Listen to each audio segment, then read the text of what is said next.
Hey guys, welcome back to the channel. This is story about what if Izuku become truly overpowered with multiple quirks part 1. Before I start, please do support for more amazing content and comments for part 2. Do consider to subscribe my channel and share my video to your friends, and check out the description as well. Let's start the video. Quirkless. If you look at the bone on his foot here. The doctor's callous words droned on and on, but his voice failed to reach Izuku Midoriya's ears. The world suddenly seemed to shift to grayscale. Quirkless. Quirkless. Quirkless. Quirkless, quirkless, quirkless, quirkless, quirkless, quirkless, quirkless, quirkless. The word repeated itself in his mind. Every time Izuku heard it, it seemed to be said in a different person's voice. First, it was the doctor's methodical tone. Then, Izuku heard Kaken's snarl, the voices of his classmates, but worst of all was his mother's voice. Her apologetic tone tore weight in. Quirkless. But it's strange. Are you sure that this Kaken person attacked you with fire? Your arm seems perfectly fine. Izuku numbly nodded, and the doctor hummed. It was obvious that he didn't believe him. Later that night, his mom called him for dinner. As he numbly sat down, she tried to reassure him. Izuku, honey, Mom. It's fine, he said flatly. She shot him a worried look. Are you sure? I know how much being a hero meant to you. I'd hate to see that dream shattered before it even began. She bit her lip, not quite knowing what to say. Mom, he repeated, it's fine. His voice, faltering, continued. I'm still going to apply to you. Couldn't hurt to at least try, right? Droplets of tears hit his closed palms. Izuku hurriedly wiped his traitorous eyes with the back of his hands. I am going to become a hero, Mom. Just you watch. The smile that grew on his face was offset by the tears gushing out of his eyes. Midoriya, unable to stand the sight of her crying son any longer, threw her arms around her baby boy and bit back tears of her own. At the age of 13, in order to pursue his dream of being a hero, Izuku signed up for mixed martial arts. He ignored the taunts of his classmates and soldiered on with the sole goal of getting into UA. And it was there, during training, that Izuku entertained the possibility that he might have a quirk. It seemed that, regardless of how many punches or kicks he received, his body remained in perfect condition. He still felt the pain, but whether or not it registered on his body was debatable. Bruises or cuts only appeared on his body after being knocked out or sleeping. He guessed that, somehow, physical damage was intrinsically connected to his mental capacity or capabilities. The more he thought about it as he trained, the more obvious the disconnect between his body and his mind became. It got to the point where Izuku could pick when his body received damage. If he took a body shot, he could choose to allow the blow to physically damage him, or to receive all the damage mentally. It hurt a lot less when he allowed the impact to reach his body, but as long as his mind held up, Izuku's body became impervious. But Izuku found it difficult to actually ascertain whether or not he had a quirk. He couldn't blow anything up or conjure fire. It was entirely possible that his body was just incredibly sturdy. But, regardless, this made him a terrifying duelist. There was nothing more disheartening to his opponent than landing a solid blow that appeared to have no effect. Since he was small for his age, Izuku relied more heavily on speed than strength. His punches flew quickly, his kicks lithe and accurate, but they didn't have much power behind them. He wore down the other opponents his age by sheer tenacity rather than knockouts. He steadily rose the ranks at the dojo. As the days went on, his form improved. Izuku collected more and more victories under his belt, but it was never enough to offset the fact that he was quirkless. The matches were all deemed no quirk usage, sure, but in the real world, Izuku knew it was different, that villains didn't care for being fair, that being quirkless was a massive disadvantage. He spent a year like that, fighting and training to grow faster, stronger. Izuku certainly grew more muscular, growing into a lean body devoid of baby fat, but he knew that it wasn't enough. It was one day, after training, that everything changed. It was still all a blur to him. The sludge villain, All Might, yes All Might, rescuing him. Getting his dream ruthlessly crushed, being told that, no matter what, a quirkless individual would be better off being something like a cop rather than a hero, walking home. The sludge villain again, but this time with Katsuki. He may have his differences with the boy, but Izuku wasn't one to stand by as his friend was being attacked. So he leapt into the fray, striking at whatever sludge he could, but his hits were all absorbed. All Might saving him, again. All Might acknowledging him. All Might offering him his power, a chance to be a hero. It was like a dream. Izuku couldn't believe his luck. He wanted to scream until his lungs gave out in jubilation. He was given a chance from the #1 hero, and he wasn't going to waste it. So, like he'd been instructed, after school ended he arrived at the Dagaba Municipal Beach Park to begin his training. He told his sensei at the dojo that he was going to bulk up before returning. Izuku arrived at the beachfront to find a literal dumpster. Mountains of garbage stared down at him to the point that he could barely see any sand. Flabbergasted, he looked around to find All Might. He found him seated at an alcove of trash. This used to be a beautiful beach, All Might said, not even bothering to greet Izuku. The man was in his skeletal form, looking out forlornly at the mess the beach had become. But now, due to negligence, it has become this. Izuku followed his gaze to the giant heaps of trash. No matter.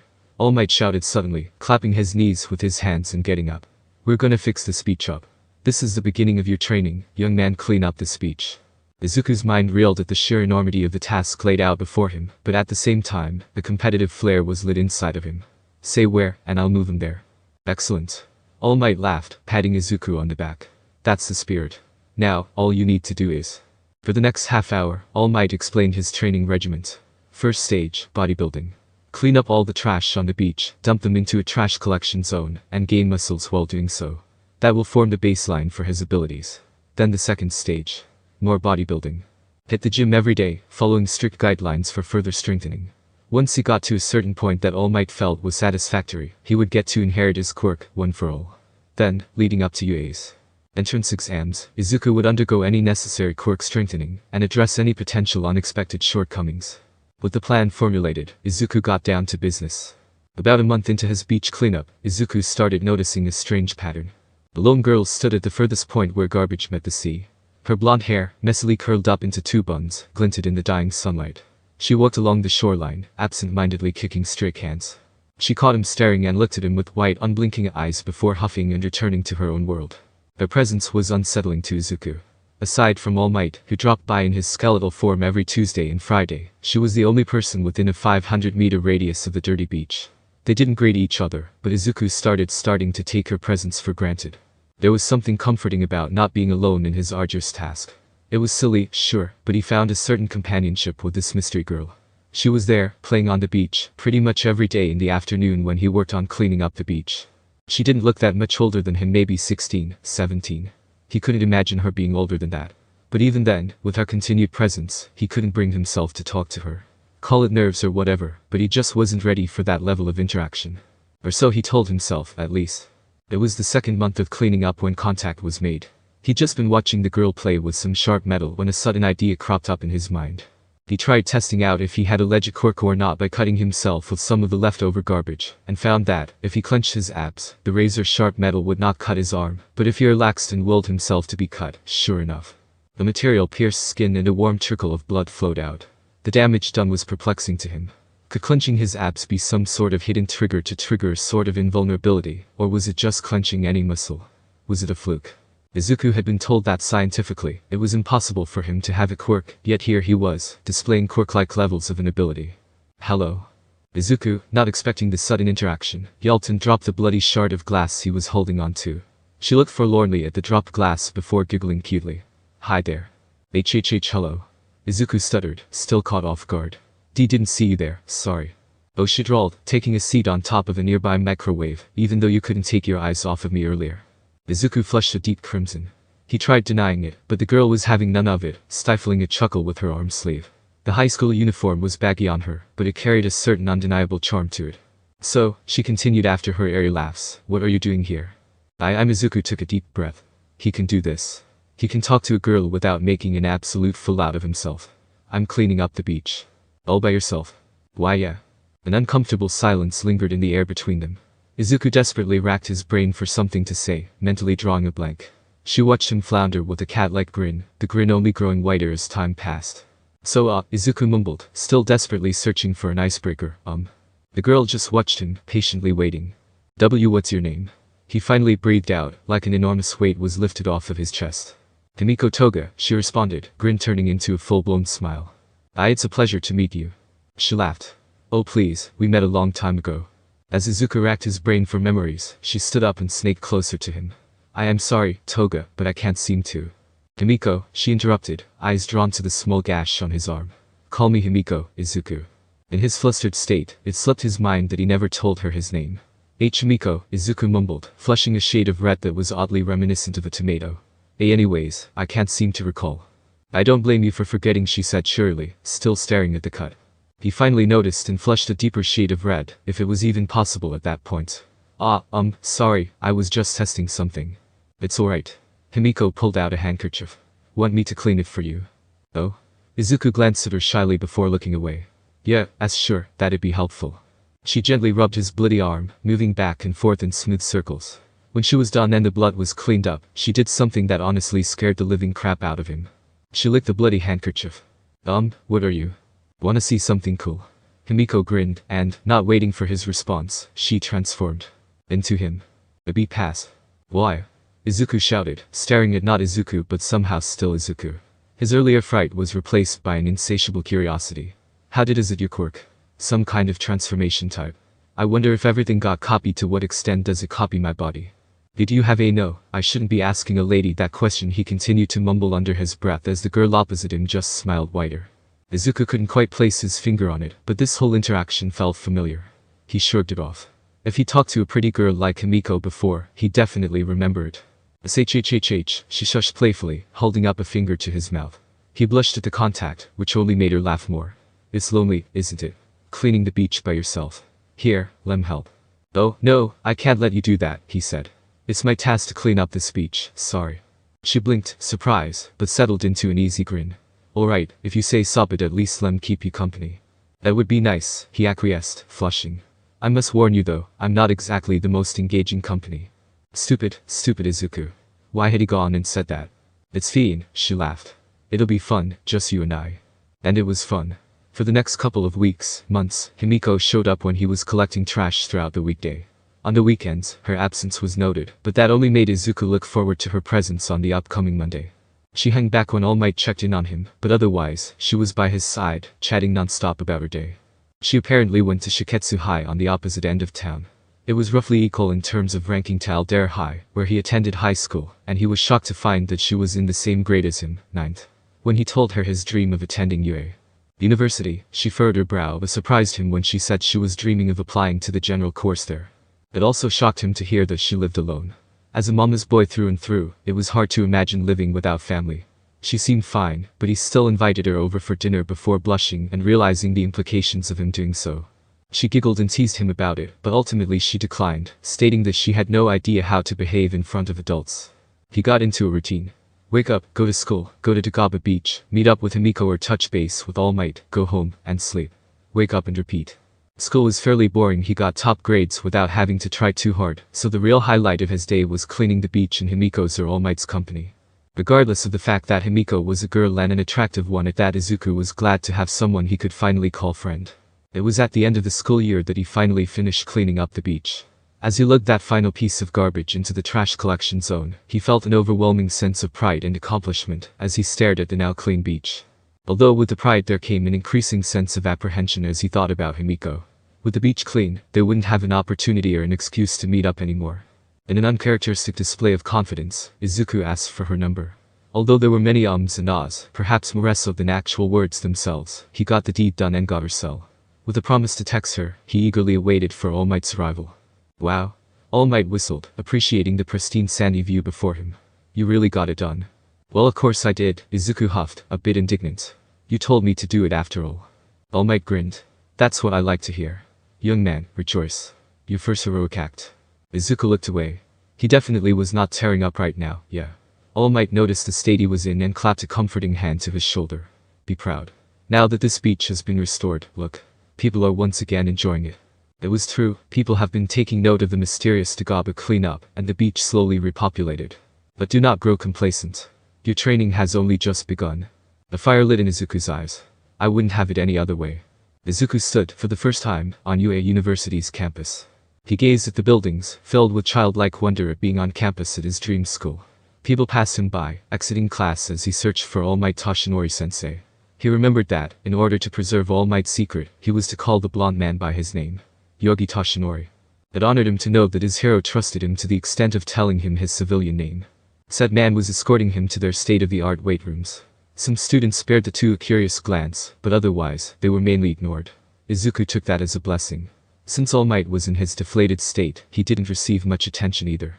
Once they arrived, Izuku couldn't help but marvel at the cutting-edge technology that graced his eyes. First off, the weight room was massive, easily quadrupling his high school's now seemingly tiny weight room. Stations for different exercises were set up all around the room. He spotted filled-out racks for back squats, front squats, RDLs, bench press, and more. Some of the contraptions he had never seen before, and using them for their intended purpose, would be an exercise in frivolity at best. Now, Izuku, All Might started, glancing down at the team beside him. He looked like an excited kid at a candy store. Let's set up some goals to attain, shall we? Izuku's attention snapped to All Might. Yes sir. The man said, let's start with the basics. Hit 250 pounds bench press and 400 pounds back squat. That's what I could do at your age. And you told me before that you were learning martial arts at a nearby dojo, correct? When Izuku nodded in the affirmative, All Might continued, good. We'll lift on Tuesdays, Thursdays, and Saturdays, and you'll learn at the dojo on Mondays, Wednesdays, and Fridays. Sundays can be spent however you want. You're a growing boy, after all, Izuku had a dim feeling that All Might peeped on him and Himiko's time together more than once, but the gratefulness for a rest day outweighed his salt. He said, thanks for that, I guess. All Might laughed boisterously, slapping Izuku on the back. Now I'll be coaching you when you're here, so be sure to arrive on time.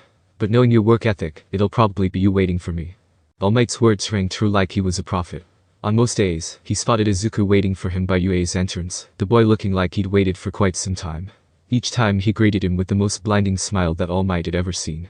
Well, if his words are to be trusted, All Might thought, he's looked up to me ever since he was a kid. This must be a dream come true for him. Better not let him down then. On the odd days of the week, Izuku returned to training at the dojo. The trainers there were all surprised to see him, stating that Izuku made good on his promise to return after bulking up a bit. While not at the point of having a physique like a bodybuilder, Izuku had noticeably filled out and gained a few pounds of solid muscle. The hours of cleaning up the beach also increased his stamina by a fair amount, and the extra muscles meant that his blows now finally began to pack a punch. On the even days of the week, Izuku had the honor of being personally trained by All Might. He spotted his reps, instructed him proper technique and form, and overall just acted like a direct mentor to him. He was ecstatic to have the rare opportunity of having All Might, of all people, be a personal trainer, and each day he pushed himself to the limit and beyond. It was strange, though. After lifting he'd feel pretty sore, but come the next day, and after sparring in the dojo for no short period of time, he didn't feel sore at all. It took him some time to work up the courage to do so, but finally, one day after lifting, Izuku braved the unknown and shot Himiko a text. Izuku. Hello, this is Izuku Midoriya. Am I talking to Himiko Toga? He put his phone in his pocket, got on the bus on the way home, and checked his phone nervously. To his shock and absolute delight, he'd received a text. Himiko. Lol. Himiko. Even over texts are so serious. Himiko. It's cute. Izuku flushed hard and put his phone in his pocket, taking a few deep breaths. She wasn't even near him. He could do this. He whipped his phone back out. Izuku. Sorry. Izuku. Anyways, I was just wondering if you would be down to hang this Sunday. He didn't even get a chance to put his phone away before Himiko responded. Himiko. I'd love to. Himiko. Where? Himiko. When? Himiko. Why? Izuku gave it some thought before responding. Izuku. Dagaba Municipal Beach Park, 11 AM sounds good. Himiko. Ooh, sounds good. Himiko. Should I bring a bikini? Izuku allowed the mental image of Himiko in a bikini toy with his emotions for a bit before shaking his head, clearing his mind of any impurities. Did he want to go in the water? Dagaba Beach had become a tourist attraction again, so there were food stalls and stands near the beach again. Perhaps they could do that. Izuku. It's up to you if we go into the water or not, I'll pack for both. Himiko. I'll take that as a yes then. The image returned in full force, causing Izuku to put his phone away and glare at nothing in particular.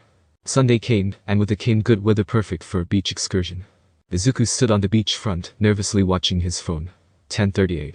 There would still be some time before Himiko showed up, but that didn't lessen Izuku's nerves a bit. He was dressed in a dark green hoodie, white t-shirt, and light green board shorts, ready to both play in the water or walk along the new boardwalk. Izuku. Out of nowhere, a person glumped him from behind. He gave a startled screech, which only served to amuse the person even more, before realizing the identity of the person hugging him. Himiko. You scared me, Izuku muttered, face rapidly heating up at the twin soft sensations on his back. Sorry, the girl sang, squeezing him even tighter.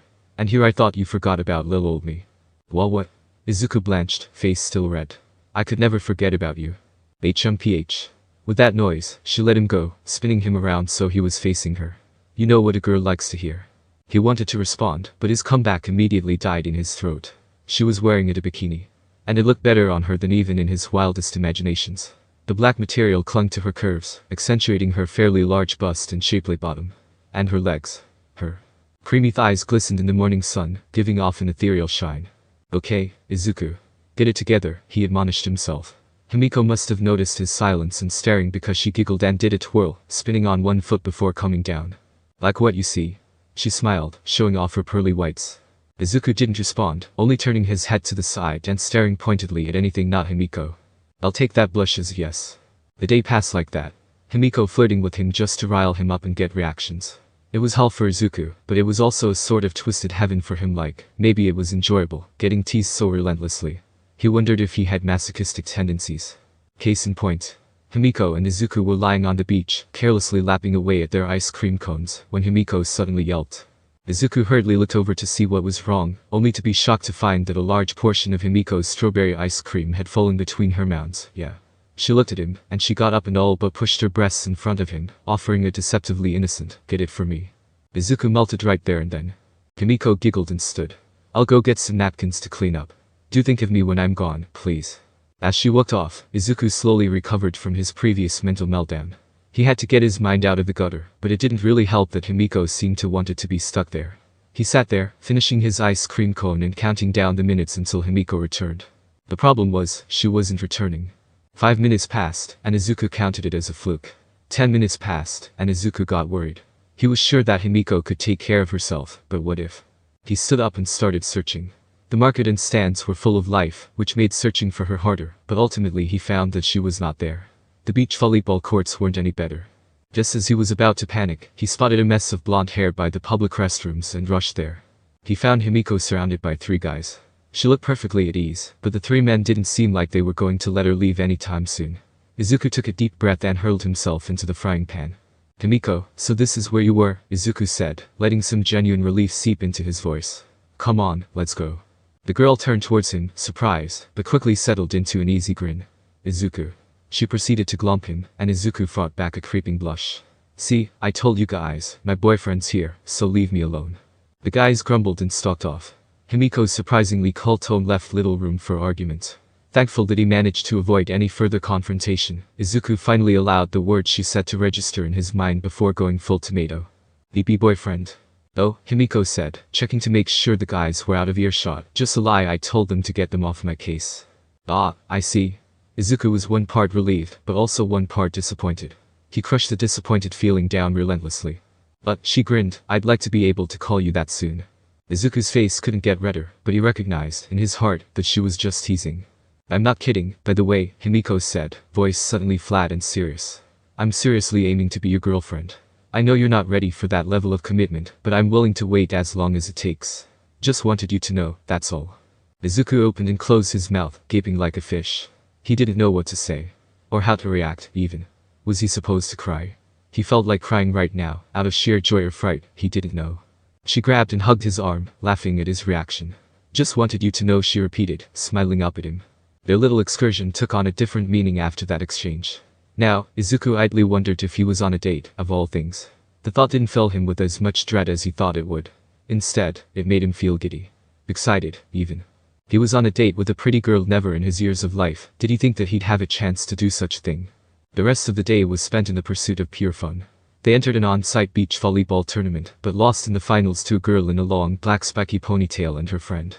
That being the case, they did better than Izuku expected since he'd never played volleyball in his life before. Himiko actually carried the team, showcasing an incredible display of athleticism, her movements pinpoint precise, and not wasting any unneeded energy. She moved across the sand far more deftly than Izuku could. After the tournament, they decided to actually go in the sea. They played around in the ocean for a bit, body surfing and building honestly crappy sandcastles. When they got out, Himiko shivered, and Izuku, not missing a beat, offered her his hoodie. She accepted with a cute squeal, "Oh my gosh, thank you," before slipping it on. The hoodie was just too big on her, but that made her all the more adorable in Izuku's eyes. It was dark when they parted. Izuku offered to walk her home, but she declined, stating that she had somewhere to be after. While her hurried denial was a bit strange, he decided not to press, letting her go after a shy hug. As he was walking home, his phone buzzed. He opened it to find messages and a picture from Himiko. It was of her warm and bundled up in his hoodie, offering a sly grin to the camera. "Himiko. I love it. Himiko. Hey Izuku. Himiko. Can I keep it?" What followed after were a barrage of patting emoticons. Izuku chuckled softly before responding. "Izuku. Yeah, you can keep it. Consider it a gift." He almost typed for our first date in there but left it out. It was a bit too bold to just assume that. "Himiko. That was a wonderful first date." Izuku overheated. On Izuku's 15th birthday, it finally happened. He maxed 275 pounds bench press, surpassing the original goal, and finally maxed 400 pounds back squat. It took a few months, but here he was, another milestone crossed. He was ready. Ready to receive All Might's power, to become a bearer of One For All. All the years of bullying, of being trotted on for not having a quirk, it had all led up to this moment. For once, Izuku believed that it was worth it, having undergone all that bullying, to receive this quirk. They were standing where his training started. Tagaba Beach. As the sun set and people milled about, a kid's whole world was about to change. Kid. The skeletal form of All Might asked, cutting into his reverie. Do you still want to do this, or? Yes, Izuku said, resolutely. He was not about to let his dream pass him by like that. Whatever it takes for me to become your successor, I'll do it. But, All Might said, reaching up to his head. He plucked out a strand of hair. Now eat it. Izuku paused. You what? I could have sworn that you just told me to. Eat it. Okay, Izuku backpedaled. He stared at the offending strand of hair. I'll eat it, yup. He took it in his hand. The hair was stiff. He wondered if there was a better way to do it. All Might, noticing his trepidation, said, You have to ingest some of my DNA for the transfer to work. I also have to will it to transfer to you, if that makes sense. Alright, Izuku grunted. He held it up to his mouth. Well, here goes nothing. He swallowed the hair in one gulp, not even bothering to chew or taste the hair. He felt it travel down into his stomach, where it thrummed with power. Unable to hold back his excitement, Izuku willed it to digest faster. Or at least tried. Let it digest, All Might instructed. Then, my power shall become yours. It should take roughly a day too. I feel it. As I was saying, it should take. Izuku cocked his arm back, green tendrils of electricity warping around his arm, and unleashed a punch at the air. The punch created wide shockwaves from the displaced air, tearing up the beachfront, umbrellas flying everywhere.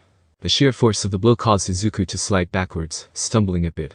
It hurt a lot, but his arm appeared to be fine. All Might's jaw dropped.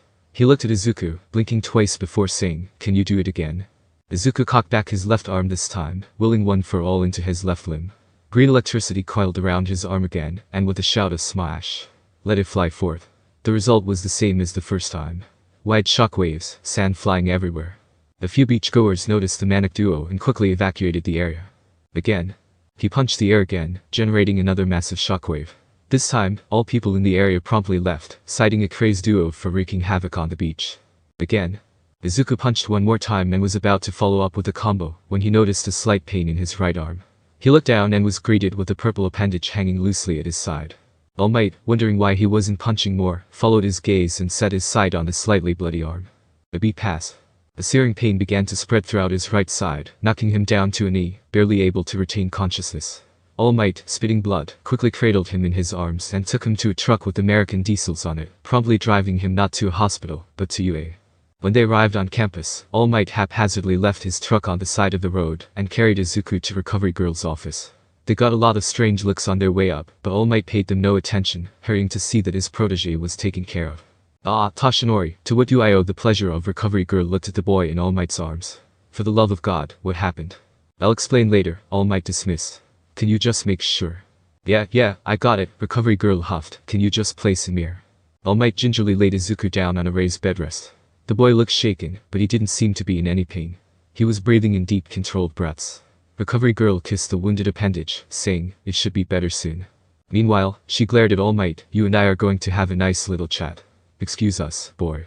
Izuku watched as Recovery Girl all but dragged All Might to an adjacent room. Then came the worrisome sounds of muffled shouting. Recovery Girl was probably scolding All Might, then silence. A few minutes later, All Might shuffled into the room, followed by a displeased-looking Recovery Girl. Recovery Girl walked to Izuku and gingerly touched his broken arm. With a TSK sound, she said, Young man, you're going to have to let the medicine work. Nothing will heal if you freeze your body with your quirk like that. Izuku stared at her, wide-eyed. But my quirk is One For All. Your other quirk, stupid. A silence passed over the room. Izuku and All Might stared at Recovery Girl, both equally slack-jawed. Am I the only one seeing this? Kid, you have your body frozen. From the moment you stepped into this room, your situation has neither deteriorated nor improved. You're stuck in limbo, so to speak. Looking at both of their non-existent reactions, Recovery Girl smacked her face. Look, she said, relax. Allow the medicine to take effect. It will be painful, yes, but it's the only road to recovery. Izuku took her words to heart. Taking a deep breath, he relaxed his wound-up muscles. Immediately, the pain-free state he was in vanished and was replaced by an agonizing state of existence. He cried out in pain, causing All Might to jump and leap to his side. He's fine, Toshinori, recovery girl said, watching the events unfold. His body probably went into protection mode with the injury. Look, now that his quirk's effects are gone, the arm can finally start healing. She watched the two as she pondered over her own findings. The boy didn't seem like he believed he had a quirk separate from Toshinori's. That was confusing in and of itself, unless... Toshinori, I'm going to have to ask you to step out for a moment. I want to run a few tests. All Might seemed hesitant, but he ultimately relented, leaving the room. Seeing him leave, recovery girl got to work. Recovery girl had All Might sit down in her office. To start, she said bluntly, Izuku has a quirk separate from yours. All Might responded indignantly, but he's always said he was quirkless. And Izuku didn't seem like the type to lie to him or hide things from him. I'll get to that eventually, recovery girl sighed, pinching the bridge of her nose, but first, let's address his quirk. It appears to be some sort of invulnerability. The scope of it is unknown, but it appears to fail after 3 usages of One For All. He can control it too. Before All Might could butt in, recovery girl continued, I tested this with a needle. First I told him to resist it with everything he's got, and I tried sticking it in after. It was like poking a rock. But after I told him to fully relax and poked him, the needle went in. My guess is this is what's happened. Izuku, while unleashing One For All, has this quirk running damage control on his body. In other words, he's essentially locking his muscles in their 100% state, while activating One For All, but this quirk can only take so much strain before it fails. In this case, the third punch went overboard, and he got hurt when his quirk failed to protect him. All Might nodded dumbly at the info dump. Seeing his dumbfounded look, recovery girl sighed again. If he's going to want to use One For All, he's gotta learn how to take it in smaller doses. Maybe have him start off with 5% of it or something. That, coupled with his own quirk for mitigating the damage done to his own body, should allow him to use it consistently, and for longer periods of time. Alright, All Might relented, I'll take your advice. So tell me, then, why this boy thought he was quirkless. Well, to be fair, it's not the easiest quirk to detect, recovery girl admitted. But that's not it. I had an X-ray done on his feet. Toshinori, the boy only had 2 joints on his pinky toes. You know as well as I do what that means. The man started to pale. And no, it must be a fluke or something. No, she said firmly. A fluke doesn't just happen like that, not when there are billions of samples to collect data from all, pointing to the fact that it's scientifically impossible for someone with only 2 joints to have a quirk. Toshinori, face the truth. Recovery girl stared at him in the eye. Hard. Izuku Midoriya was given a quirk. Silence. It can't be, All Might said, shrinking into his seat. There must be something else. I refuse to believe. 7 years ago, you fought and defeated him and were gravely injured. And no. At the same time, another operation was taking place. A raid on one of his hideouts. There, they found the corpses of 17 children, but they also found 3 alive. Unspeakable experiments had occurred. Most of the children's corpses were mutilated, as if their body couldn't handle the stress of whatever they were given. One of the children found alive later died from her injuries. The 2 surviving children were returned to their families. All Might was speechless. Recovery girl continued, Toshinori, I think you found one of the 2 survivors. The sounds of a ticking clock filled the silence. All Might slumped further into his seat. How can I face him, after all of this? I failed him, I failed his. You did not fail him, recovery girl cut in sharply. If anything, you taking All For One down saved him from whatever heinous experiments that they had in store for him. Now, this doesn't change anything. Both of their minds were wiped regarding the incident. You just have to watch out for any other quirk-like abilities popping up and guiding him when the time comes. Yes. I'll do just that. Now, what will you say to the boy? She asked. Nothing, All Might said. I'll instruct him on his new quirk and keep an eye out for any other potential quirks, but I won't say anything about All For One, not yet, at least. His memory was probably wiped for a good reason. That seems good for now. She looked at Toshinori's crumpled state. Toshinori, cheer up. This doesn't do anything about the fact that he wants to become a hero. All Might stared back at her before letting loose a small smile. You're right. As long as he aims to become a hero, I will guide him down that path, whatever it takes. The recovery girl chuckled. That's the Toshinori I know. Izuku's training with One For All began in earnest after that. He learned how to control it so a fraction of its full power affected him. Instead of going 100%, he learned how to control it at 10% first. To his surprise, he found that he could maintain it consistently in that form all throughout his body. As for his other quirk, that had been more difficult. With no real idea on how it worked and how he could improve it individually, he stagnated in that area. He offered stabbing himself with sharp objects to build endurance, but All Might quickly vetoed that idea, stating that it could get too dangerous fast. Instead, he focused on improving it in tandem with One For All. Each time he booted up One For All, he focused on continuously flexing the body part that was undergoing training. It seemed that flexing his muscle triggered the frozen state, where it was impervious to damage. Using this method, he was able to fire off 50% smashes without any negative side effects. He didn't push to see what his limit was though, fearing another hospital visit. However, that meant his endurance had to go up. Being in a constant state of flexion was tiring after all. With his weightlifting program came a cardio program. First, swim 2,000 meters, then bike for 30 minutes, and finally run 3 miles around the track before lifting.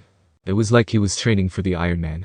Curiously enough, he was allowed to maintain 10% of One For All when exercising once again, probably for endurance's sake. At the dojo, he kept himself quirkless because he wanted to focus more on technique, not even using his own quirk. All Might agreed with this decision, stating that a tool without a sharp edge is blunt and useless. Izuku couldn't exactly tell where All Might was going with that, but he understood the underlying message clear enough. During the weekdays at school, Izuku spent it mostly bored out of his mind. Homework was done during the school's self-study classes when everyone else was goofing off. He was mostly friendless, but he didn't particularly mind.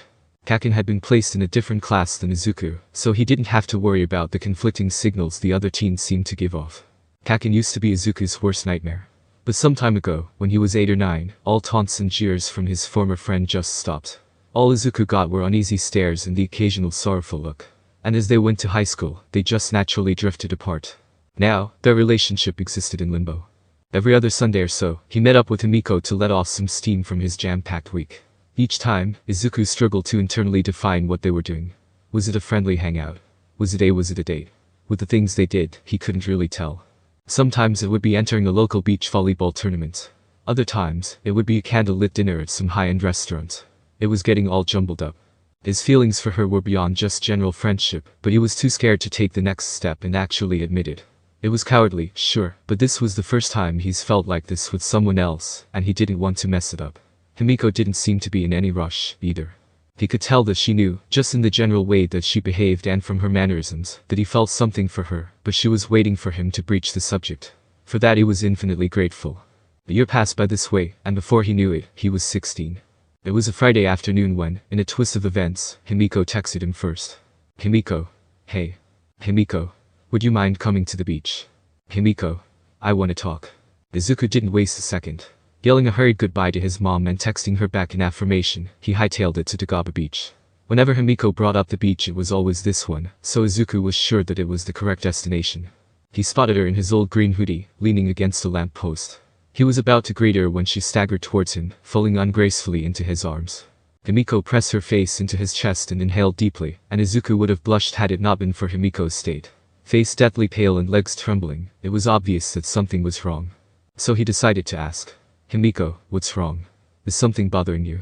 She said something, but it was muffled by Izuku's shirt. Himiko. She kept on speaking, so Izuku released his grip on her and bent down till his ear was at her mouth level. And he heard. Binikujo soplacerum. Iva soplacerum. Iva soplacerum. Iva soplacerum. Iva soplacerum. Iva soplacer. Himiko, snap out of it. Izuku said sharply, grabbing the girl's shoulders and shaking them. Her unfocused eyes gained clarity again, zeroing in on Izuku's face. No, it wasn't his face, it was his neck. You can talk to me, he gently said, I promise that I'll listen to whatever you have to say. So just. I want to drink your blood. The beat passed. Did I hear that correctly? Himiko looked at him, an almost manic disposition crossing over her face. I want to need to, drink your blood. It's all I can think about. It's driving me crazy. I've tried so many alternatives, but I know it'll just pale in comparison. Izuku was slightly panicking. Is there no other? Izuku. Himiko stared at him with a dead serious gaze. If I can't taste your blood soon, I'll attack the people around us. Please, I don't want that to happen. He paled at the gravity of her words. Taking a few glances around him at the crowded beach walk, he came to a decision extremely quickly. Alright.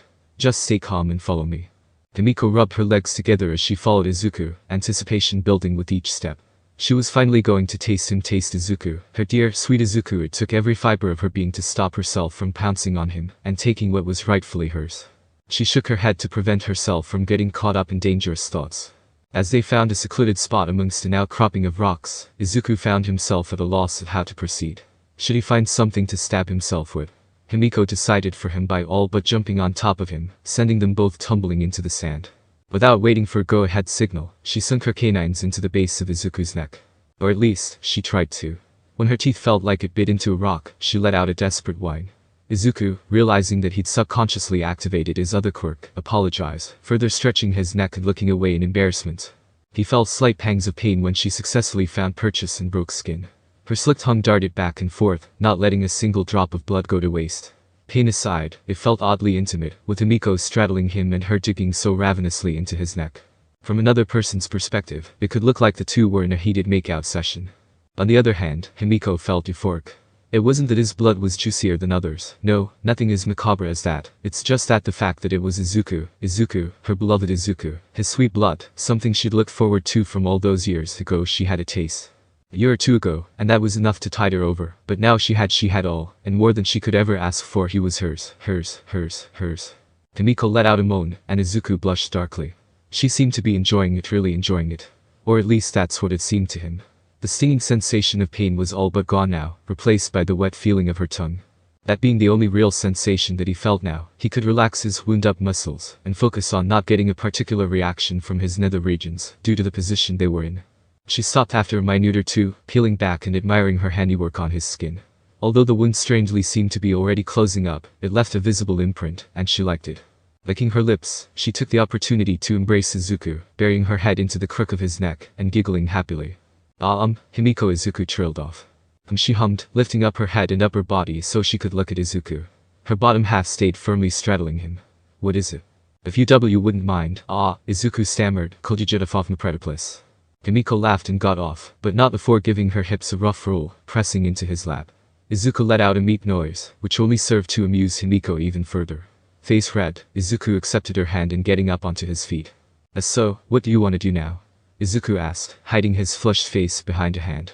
Himiko pressed a finger to her cheek, thinking for a bit, before saying, I wanna eat, but I dunno where. Surprise me. He smiled. I've got just the place. 20 minutes later they were sitting at a booth in one of Izuku's favorite ramen shops. Izuku prattled on and on about how good their garlic and pork stir-fried ramen was, while Himiko listened to him rave in amusement. For something lighter, he recommended the yakisoba, which Himiko decided to get. With their orders placed, now all they could do was sit and wait, the elephant in the room squashing any of Izuku's attempts at conversation. Himiko was the one to breach the topic. With an uncharacteristic shyness, she said, thanks, by the way, for you know. Yeah, no problem, Izuku said, scratching the mark that Himiko left. If you don't mind me asking, he trailed off. Himiko stared at him thoughtfully before finally saying, no, go ahead. The urge to, drink blood, Izuku began, do you normally have it contained or? Typically, I have it under control. But on some days, it just Himiko let Izuku's imagination fill in the gaps. Is it triggered by something? Yeah, Himiko said simply, you. Oh. I've been able to keep it under control, but recently I couldn't. I was about to go insane. Even when I drank other people's blood, yours would be the one I was imagining, Himiko sighed. Izuku nodded, but something she said caught his attention. Wait, others. For a moment, Himiko looked panicked, but that look evaporated, leaving Izuku to wonder whether or not he imagined it. Why yeah, people donate to my family for my condition. Oh, that's nice of them, Izuku said, missing the way her hands clenched and unclenched the tablecloth. Himiko laughed sheepishly. Their conversation was temporarily broken when their food arrived, Izuku taking his ramen and laying down Himiko's yakisoba in front of her. He waited for her to start eating before all but wolfing down his ramen, basking in the supremely good taste. She laughed at his state, taking small bites of her meal. You know, Izuku said suddenly, scratching the back of his neck. He had to summon the courage to say his next few words. If it ever gets that bad again, no, if you ever want to just drink blood, you can just call me. I'd be happy to offer. Izuku glanced up from his meal to find Himiko gaping at him. You're not disgusted. Afraid of me. I enjoy drinking blood, you know. Yeah, I know, he said, but be scared or disgusted by you. He looked her in the eye. Never. Izuku returned to his meal, missing the way Himiko's face flushed heavily, turning a much darker shade of red than even Izuku's blushes. Twiddling her fingers, she asked in a small voice, oh really? Yep, Izuku said easily, not even looking up from his meal. The conversation lulled into a comfortable silence after that. As Izuku ordered for seconds, Himiko chuckling at his embarrassment, she finished up her meal, but with the speed at which Izuku scarfed down his meals, they were done in no time. As they walked outside, Himiko nonchalantly said, you know, this has been the best birthday ever for me. Izuku froze. Be birthday. Yeah. She blinked. August 7th. When's yours? July 15th, he answered before sputtering to a stop. Wait, that's not important. It's your birthday. Why are you spending it with me and not your? He paused suddenly, remembering that she lived alone, and that family was probably not a good topic for her. She smiled graciously, not even noticing his almost slip, and sighed, saying, "Is it that odd spending your birthday with the guy you love?" Izuku glanced around him, looking for the guy that she loved, before realizing almost painfully that it was him. Blushing, he mumbled, "I love. Yep. I love you, Izuku," she said sweetly.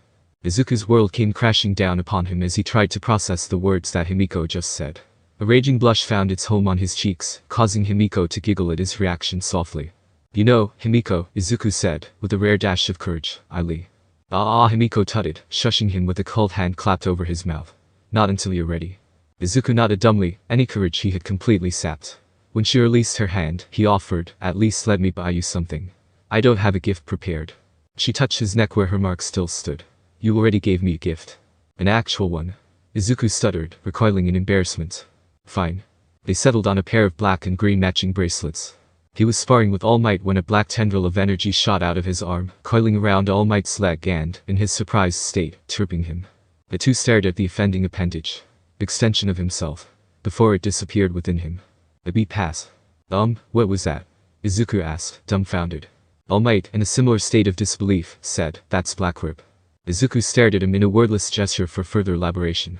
"The previous holder of One For All's quirk," All Might said, as if that would explain everything. When Izuku still stared at him, he deflated and scratched his head.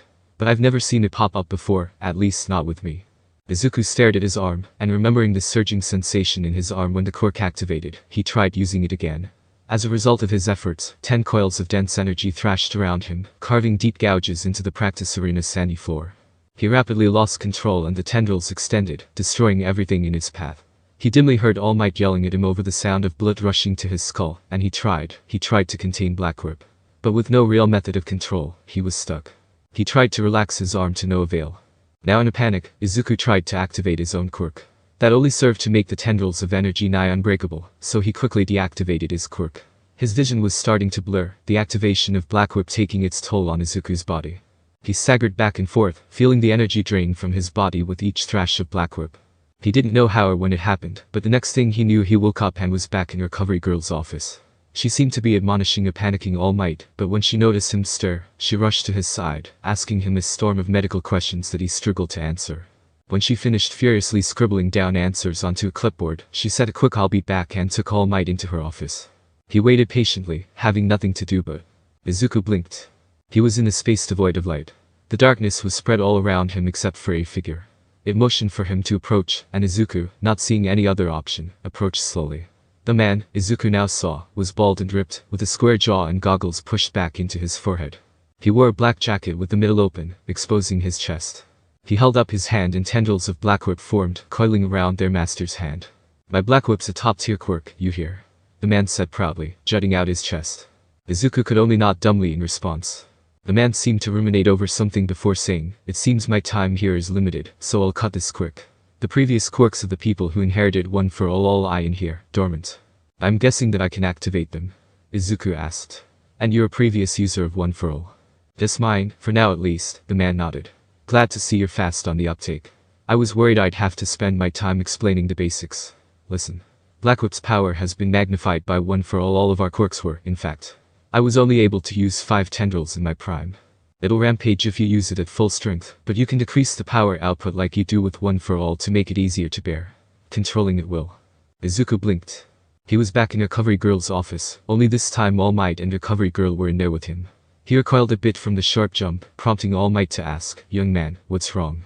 Taking a deep breath, Izuku debated on telling him about his vision, but he ultimately decided to tell All Might, explaining the encounter as best as he could. All Might nodded in vague understanding while Recovery Girl looked horrified. "Patient's quirk causes hallucinations," she mumbled, jotting it down in a notebook. All Might's sweat dropped. He began, "Izuku's likely telling the truth.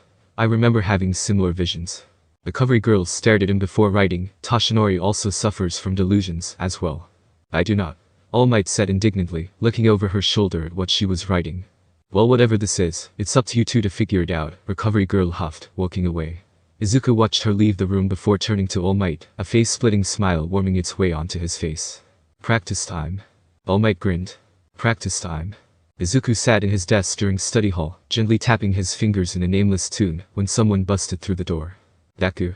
Izuku languidly looked up at the source of commotion. Bakugo stood at the doorway, breathing heavily with his hands on his knees. Pushing himself up, he said breathlessly, "Are you applying to UA?" The question boy wondered how Bakugo got access to that information. Sighing, Izuku said, "Yeah, I am." "Are you, Kabakugo?" The slip-up went unnoticed by the other teen. "Yes, but that's not important," Bakugo dismissed. The two now had the whole class's attention. "What's important is that you understand what you're getting yourself into." Izuku grit his teeth. "Yes, I do. You're making too big a deal out of this." "It is a big ugh. Do you even?" Bakugo swallowed heavily, walking up to Izuku and whispering heatedly, "Do you even remember what happened to you?" He blinked. "Is there something I'm supposed to remember?" Bakugo peered wide-eyed at Izuku, as if he couldn't believe what he was hearing. The little Bakugo was asking out of the kindness of his heart, and Izuku was playing pretend. He clarified, "The summer when we were 8. Do you remember?" "Not a single thing," Izuku said. "But I don't have many memories of before I was 10. Why, did something happen?" Bakugo was still staring. He muttered something to himself. "They took his memory." "What was that?"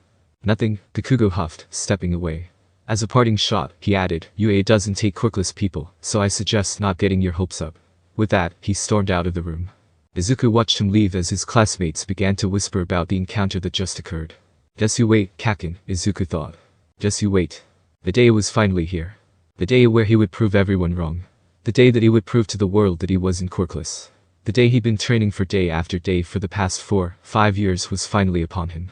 He'd been strengthening his quirks. Now he could use One For All at 30% throughout his body normally, 50% if paired with his other quirk.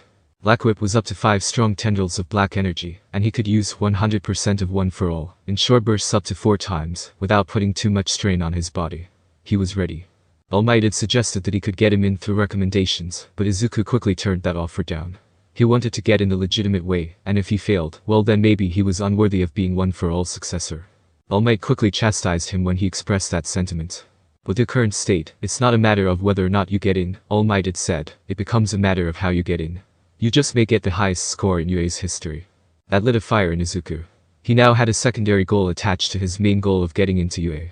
Get the highest score on the entrance exams.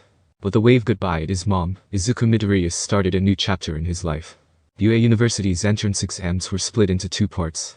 The written exam and the practical exam. While the practical exam was more famous for obvious reasons, that didn't mean that the written exam was a cakewalk. A fair share of students failed the entrance exam by underestimating the written exam, but Izuku overprepared and overstudied, did not even begin to describe the boy's state. Finishing each section with ease, each time having the time to double, triple-check his answers, Izuku felt confident in his exam score. It would be near the top, if not the top, of scores in his year, without a doubt. Academics had always come easily to him, and UA was more famous for its heroics course, so it didn't put the most difficult questions on the written exam. He wondered what it was like for the general studies course, and how Himiko was faring. He absent-mindedly toyed with his bracelet he'd gotten with Himiko on her birthday, as he waited for the exam papers to be collected. Once collected, he was ushered with the rest of the students applying to the heroics course into a large auditorium. He spotted Katsuki on the way over, but the teen merely greeted him with a glare and stormed off. Their relationship had been sour ever since the explosive teen found out that Izuku was trying for UA's heroics course, and Izuku wasn't really in the mood to patch things up. He sat in between a blonde-haired boy and a brunette girl. The girl gave him a shy smile before their attention was captured by the man greeting the nervous applicants. "Welcome everyone to my show," the man roared. "Everybody say HEYYY. The auditorium was silent. But Izuku was near hyperventilating. "That's the voice hero present, Mick. It's him. I listen to his weekly show all the time. I wonder if his loud personality is just a byproduct." The people around him were a bit creeped out by his muttering, but President Mick paid him no heed and continued. "Tough crowd, ahahaha. Well, I'll just get on with it then. No use dilly-dallying." He paused as if to check if anyone laughed, and seeing that no one did, he cleared his throat awkwardly. "We'll be seeing if you have the skills to rock the house in the 15-minute practical exam," President Mick shouted, carrying on. "Gather at your designated site after." "And he's really loud," Izuku continued, "loud enough that I have trouble. There will be tons of false villains at the site, each ranging from a 1, 2, to a 3-pointer. Your job is to take down these villains and rack up a high score while doing so. But be warned, there is no direct sabotaging of other students allowed. That is unheroic and will result in demerits."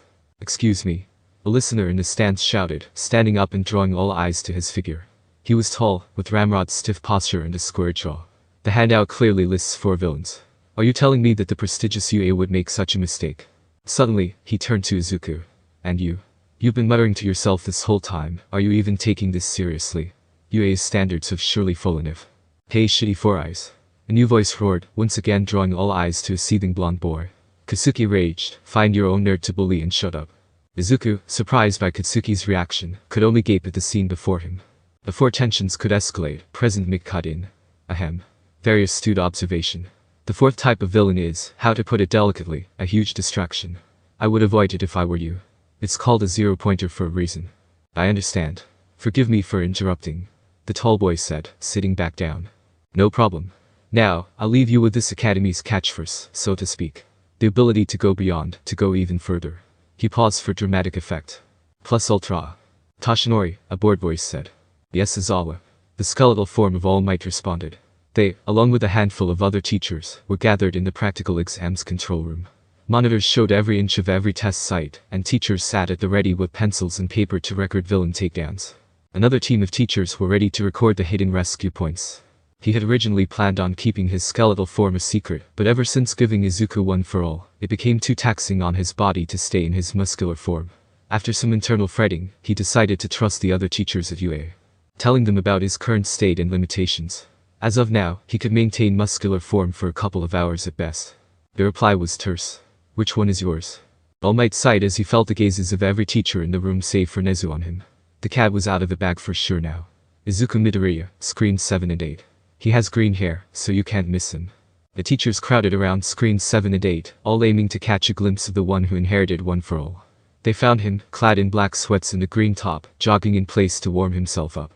He was isolated from the other test takers. They were obviously miffed and confused by the boy's actions. He seems normal, Midnight said, before peering a bit closer at the screen. Definitely muscular, though not on your level, Toshinori. Just wait and see, All Might dismissed. His hard work and dedication wasn't just for nothing, you know. He's trained for years for this day. I have the utmost faith that he'll not just succeed, he'll surpass even my grade from way back. Oh, are you willing to bet money on that? All Might grinned cheekily. Yep. Izuku jogged in place outside of the exam site, warming up his body for the practical exam. Remembering something, Izuku reached into his rucksack and pulled out a pure black breathing mask. The carbon mask had been a gift from Himiko on his 17th birthday, and it had two functions. One to limit breathing, to make a workout harder, and another to make breathing easier. To make it easier to take deep gulps of air. He set it to the second function before slipping it on, sliding snugly against his face until it settled in with a click. Slowly, the doors to the testing site opened. Izuku, not wasting a second, walked into the darkness. What awaited him on the other side was a miniature city, of sorts. People started filing in after him, gathering at a literal starting line. They waited for a cue to begin. Alright, you can start, a tired voice said. Izuku activated 50% and immediately sped off, not needing a second cue. He didn't see it, but the rest of the examinees stood there, dumbfounded. The tired voice from before said, "Do I need to repeat myself? Go." The examinees got going, heading deeper into the city only to find the ruins of robots, smoldering in the afternoon breeze. A streak of green light disappeared behind a corner, leaving devastated 1, 2, and 3 pointers in its wake. Seeing as how there weren't any surviving robots to attack, the examinees split up, each going their separate ways to salvage a point or two from the evident madman. Izuku leapt from robot to robot, using Black Whip to slingshot in between robots and One For All, to dismantle them handily with a punch or kick. He kept track of how many robots he destroyed and the points he gathered mentally, making note of the bright numbers plastered on the bots, indicating their point worth. He was somewhere at 60-61, he rectified, striking down a 1-pointer, and he was indiscriminate in his robot destruction. 1, 2, 3-pointer, they all met their demise by his hands. It was a sort of mindless task, Izuku lamented, picking up his 75th point.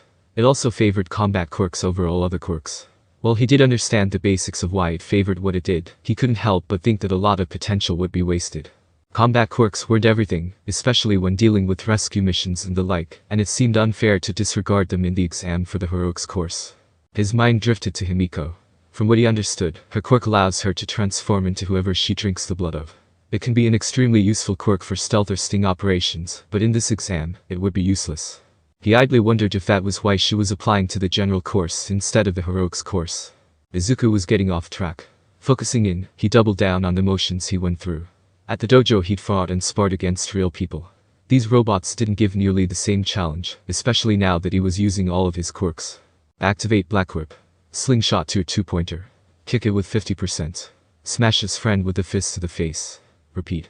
He whipped Black Whip around a pole, sliding on the ground in a 90-degree arc before detaching, barreling headfirst into a group of 1-pointers.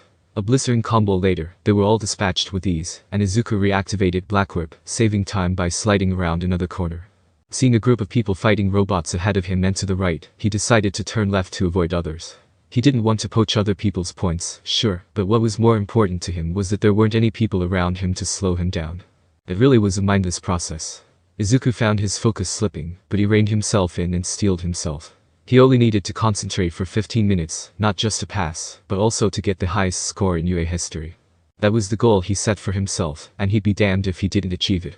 He blitzed through a group of 3-pointers, destroying them with a 1-2 combo, an uppercut, and a brutal haymaker. 92 points, and how many minutes left?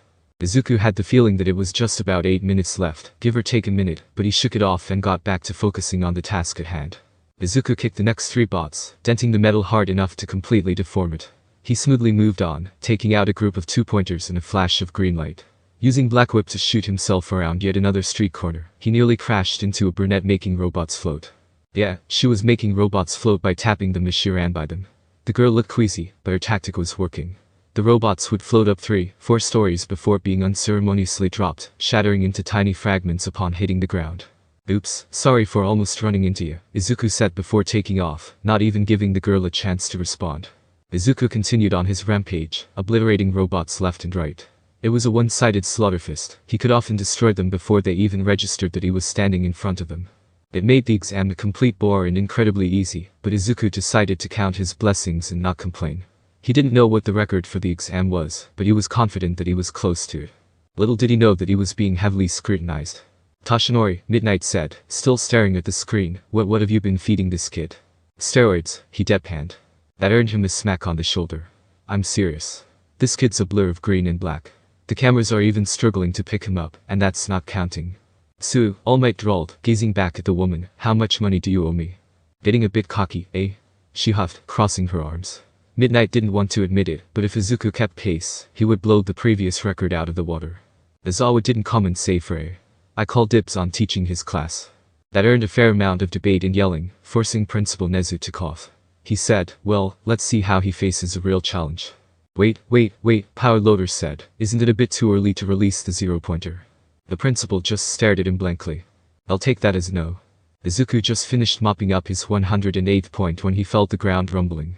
He spotted a group of people running from something, it seemed. They passed the alleyway he was in, shrieking and sprinting as if their life depended on it.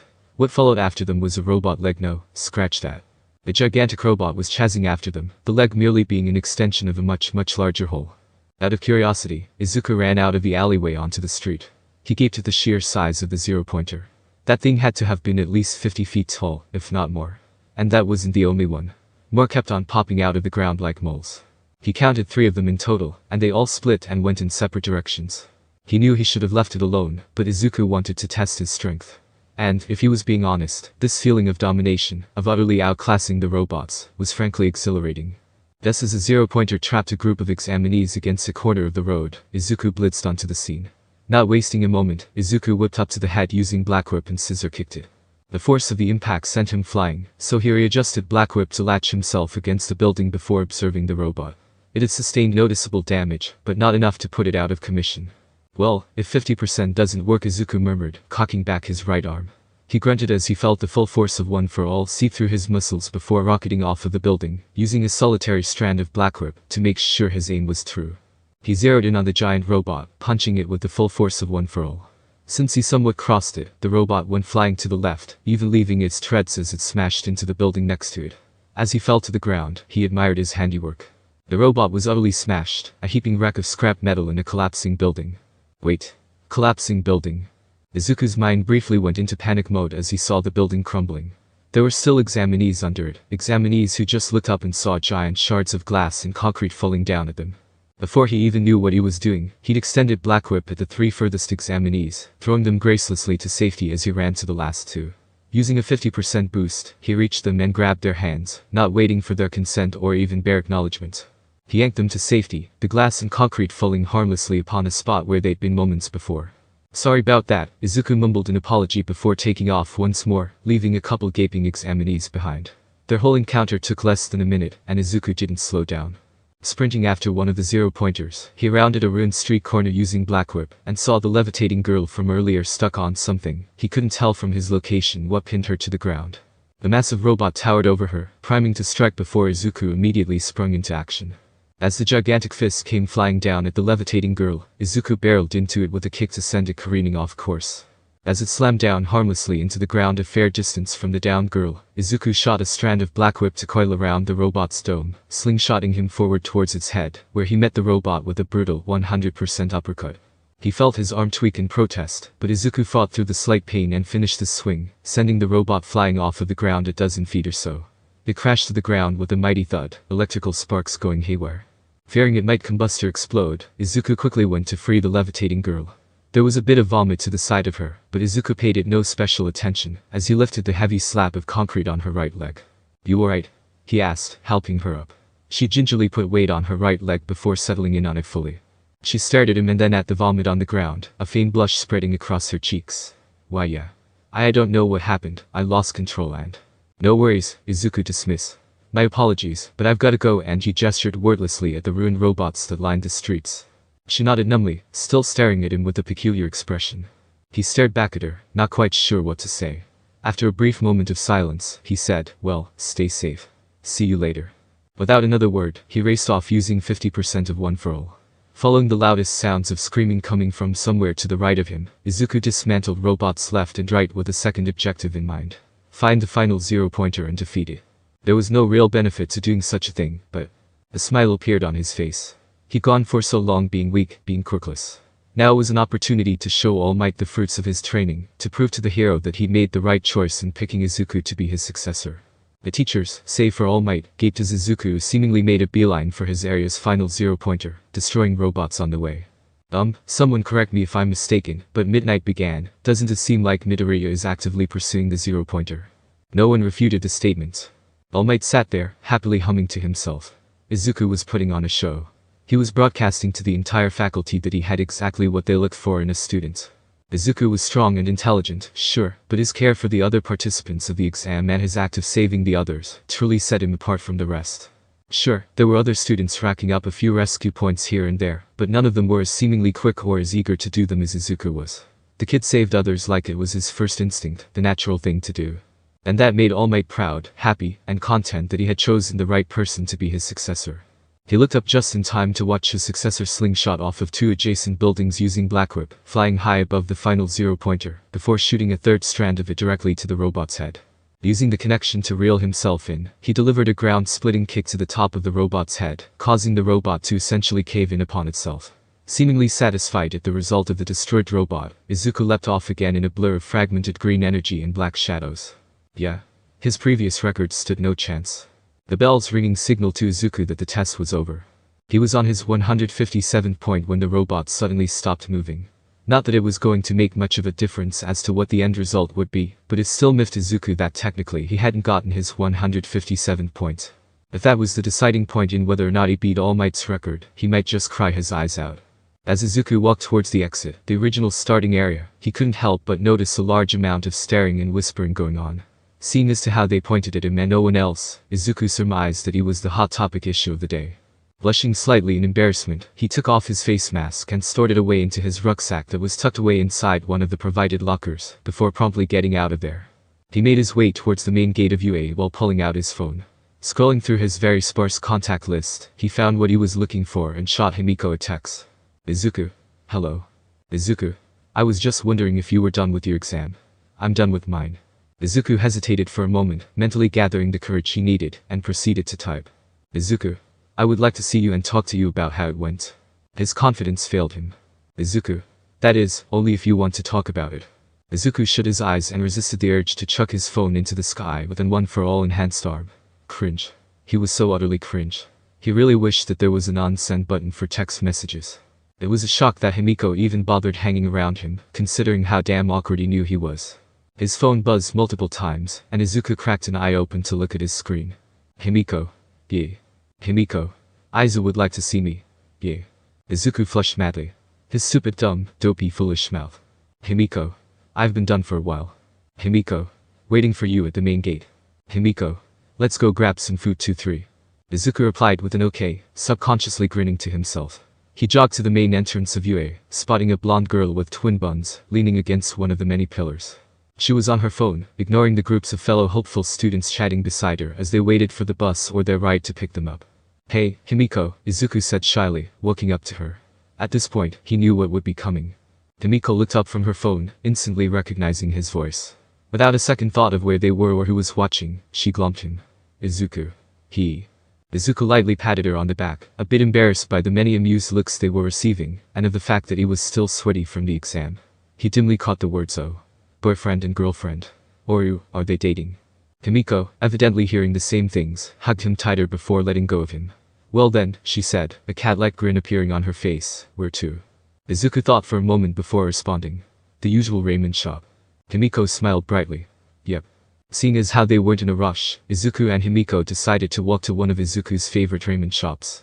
It was where they'd spent Himiko's birthday together all those years ago, and they visited it fairly regularly, or at least regularly enough to the point that the kindly old lady that ran the shop remembered their faces and orders. On the way, they chatted about the differences between the General Studies entrance exam and the Heroics course entrance exam. To Izuku's surprise, the General Studies exam seemed to be the same as the Heroics course's written exam save for one thing. Himiko's contained two categories: reading comprehension, essentially reading and writing, and math. Izuku's also contained an additional section regarding the history of heroics and hero regulations. But that one was easy, Izuku sighed. Any hero geek worth their salt would have been able to answer that section perfectly. I mean, it even asked about the largest known villain group to be squashed in the last century. Anyone should know it was the Chameleon Guild, and it was destroyed by All Might and Sir Night-Eye in the 15 Nights of Summer's Tide. The four heads of the Chameleon were Tabeashi, Rise, Sanaka, and Ted, but they didn't even ask about them. Izuku huffed, before going off onto another rant about the disappointingly easy heroic history section.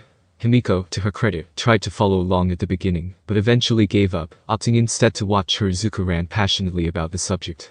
Her Izuku. She loved how he ranted passionately about subjects he was interested in. She loved how his eyes lit up, flashing green. She loved how he lost track of everything else, only focusing on her and the topic at hand. She even loved how he reacted when he realized he'd been ranting, flushing red with embarrassment and offering a meek apology. She loved him. She loved him. She loved him.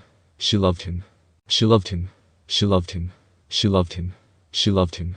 She loved him. She loved him. She loved him. She loved him. She loved him. She loved him. She loved him. She loved him. She loved him. She loved him. She loved him. Himiko, Izuku said, worriedly glancing at the girl beside him. She seemed to have an almost manic expression on her face, but that face instantly disappeared, leaving him to wonder if it ever truly existed in the first place. "Yes, Izuku." "Oh," he murmured, flustered at even the sweet tone she answered him in. Steeling himself, he offered, "I was just wondering if you've got anything on your mind. You've been quiet for a while." She giggled. "Oh, nothing. Just enjoying the view." Her eyes never left Izuku's. Perplexed, Izuku looked behind him, completely missing Himiko's teasing. There was nothing of note around them, but Izuku supposed she was free to enjoy whatever view she wanted to enjoy. He told her that, and to his surprise, she burst out into laughter. "Sometimes you can be such a dork," she said fondly. Their afternoon passed by pleasantly, with the two ordering their usuals at the ramen shop. Even though it was too early to be considered dinner, Izuku wolfed down his share, and then some when Himiko tantalizingly offered him the remnants of her meal. The two killed some time milling about, even heading up an arcade where he tried and failed to get Himiko the prize plushie. The damn thing was so close, and it was only at Himiko's suggestion that they get back before the last trains that he finally gave up. He'd have his revenge, though. That thing took out a sizable chunk of his monthly allowance. When they reached his apartment, he immediately offered, "You know, I'd be more than willing to walk you back to yours first." It had become a ritual of sorts. Whenever they hung out, Himiko would walk with Izuku back to his home, but she would adamantly refuse letting him walk her to her home first. He asked every time, but she was stout in her refusal, not budging one bit. Izuku never pushed on the subject though, respecting her desire for privacy. "Nope, there's no need for that." Her reply was terse and final. Izuku sighed. "Thought so. Just know my offer is always open." Himiko smiled, revealing her fangs. "Oh, Izuku, worried about me?" "Honestly, yes." He looked at her surprised expression before continuing, "I care about you, so I'll always worry. Even if I know you're capable of protecting yourself." She looked down, hiding her eyes behind a curtain of blonde hair. With an odd but cute squealing sort of sound, she lightly hit Izuku's shoulder with a closed fist and held it there. Being that honest is unfair. Izuku brought his hand up and grasped her wrist, bringing it down to their waists. Well, it's how I truly think. He looked down at her fondly. She was blushing well, to be exact. Her face always seemed like it was blushing even in the most mundane of situations, but this time it was much more pronounced. Grinning, he said the next thing that he knew would make her happy. Hey, Himiko wants some of my blood. She instantly looked up. Even after all this time, years of him offering blood to her occasionally, the delight on her face hadn't faded one bit when she heard his words. She had the barest of patience, though. Are you sure? Izuku rolled his eyes. Yes, I am. Here. He leaned down a bit and tilted his head, exposing his neck and relaxing it to deactivate his other quirk. Himiko shivered in anticipation and without a second of hesitation, she bit into his neck. The slightly painful pricks were quickly replaced with a dull sensation of her tongue lapping back and forth. She hugged him close, digging ravenously into his neck, and Izuku flushed at the intimacy of their position. When she was done, she licked his neck slowly, sensually before peeling off. Both of them were panting and just a bit hot and flustered, Izuku more so than Himiko. He idly wondered if he was developing a fetish, but quickly shook off the thought when Himiko shot him a bright grin. Unable to stop herself, she gave Izuku a quick peck on the cheek, smiling toothily at him before offering a, well, I guess this is goodbye. Not for long, Izuku reminded, blushing crimson. See you soon. She giggled. Yeah. Izuku stood on UA University's dorm grounds, idly wondering why All Might had called him there. A sudden thought struck him. What if he failed the entrance exam? He knew it was unlikely, but what if he'd hurt someone accidentally during the exam? Wouldn't that be grounds for automatic disqualification? Oh god, what if he... Izuku. All Might called, walking over in his deflated form. Oh no, All Might thought. He's muttering to himself again. Izuku. Alem no Toshinori-sensei, Izuku turned to him. Did I fail the entrance exam? What? No, All Might cut in, you passed with flying colors. I called you here today to help the students that got in on recommendation move into their dorms. They're going to be a new class, 1A. Izuku blinked. He definitely was not about to bawl his eyes out at having realized his lifelong goal of going to UA yep. Definitely not. All Might, noticing his reaction, smiled gently and patted the boy on his back. Congratulations, by the way. And thank you for earning me some spare change. Izuku sniffled but then paused. Wait, spare cha. He was interrupted by All Might's typical boisterous laugh. Don't worry about it, young man. Now pull yourself together, we're going to meet two of your future classmates. Izuku watched All Might walk off after that, stealing himself, but he took the time to do a happy dance. He got into UA. He tried to suppress a massive smile but ultimately failed, and it was the sight of Izuku smiling that All Might turned around too. Shaking his head, he decided to let the boy have his moment. Once he was compassed, he followed his mentor to his future home. The place they arrived at was a huge H-shaped building with the sign One Alliance written on the front of it. The left wings are for males, and the right wings are for females, All Might explained, morphing into his muscular form after checking that no one was nearby. The boy is young Todoroki, and the girl is young Yaoi Rosu. Todoroki. That was curious, very curious. It wasn't, by chance, the same Todoroki as the number 2 hero Endeavor's Todoroki, was it? He asked All Might that question, to which he answered, no, it's the same Todoroki. He's Endeavor's son. Izuku nodded, mentally remembering the names as they walked into the common room, which was surprisingly full of clutter. Wait. It wasn't just clutter, the boxes all had property of Momo Yaoi Rosu splattered in bright red font on the front of the boxes. Only 1 or 2 had Shoto Todoroki written plainly on it. Alright kids, the helper I told you about is here. All Might all but roared. After a couple of seconds, 2 people emerged from opposite staircases. The boy who emerged from the left staircase had red and white hair, and an angry red scar across his face. He regarded Izuku with a cool look before walking up to him and offering a terse Todoroki. He held out a hand. Hi, Todoroki, Izuku greeted a bit shyly, shaking his hand. I'm Izuku Midoriya. Hi Midoriya.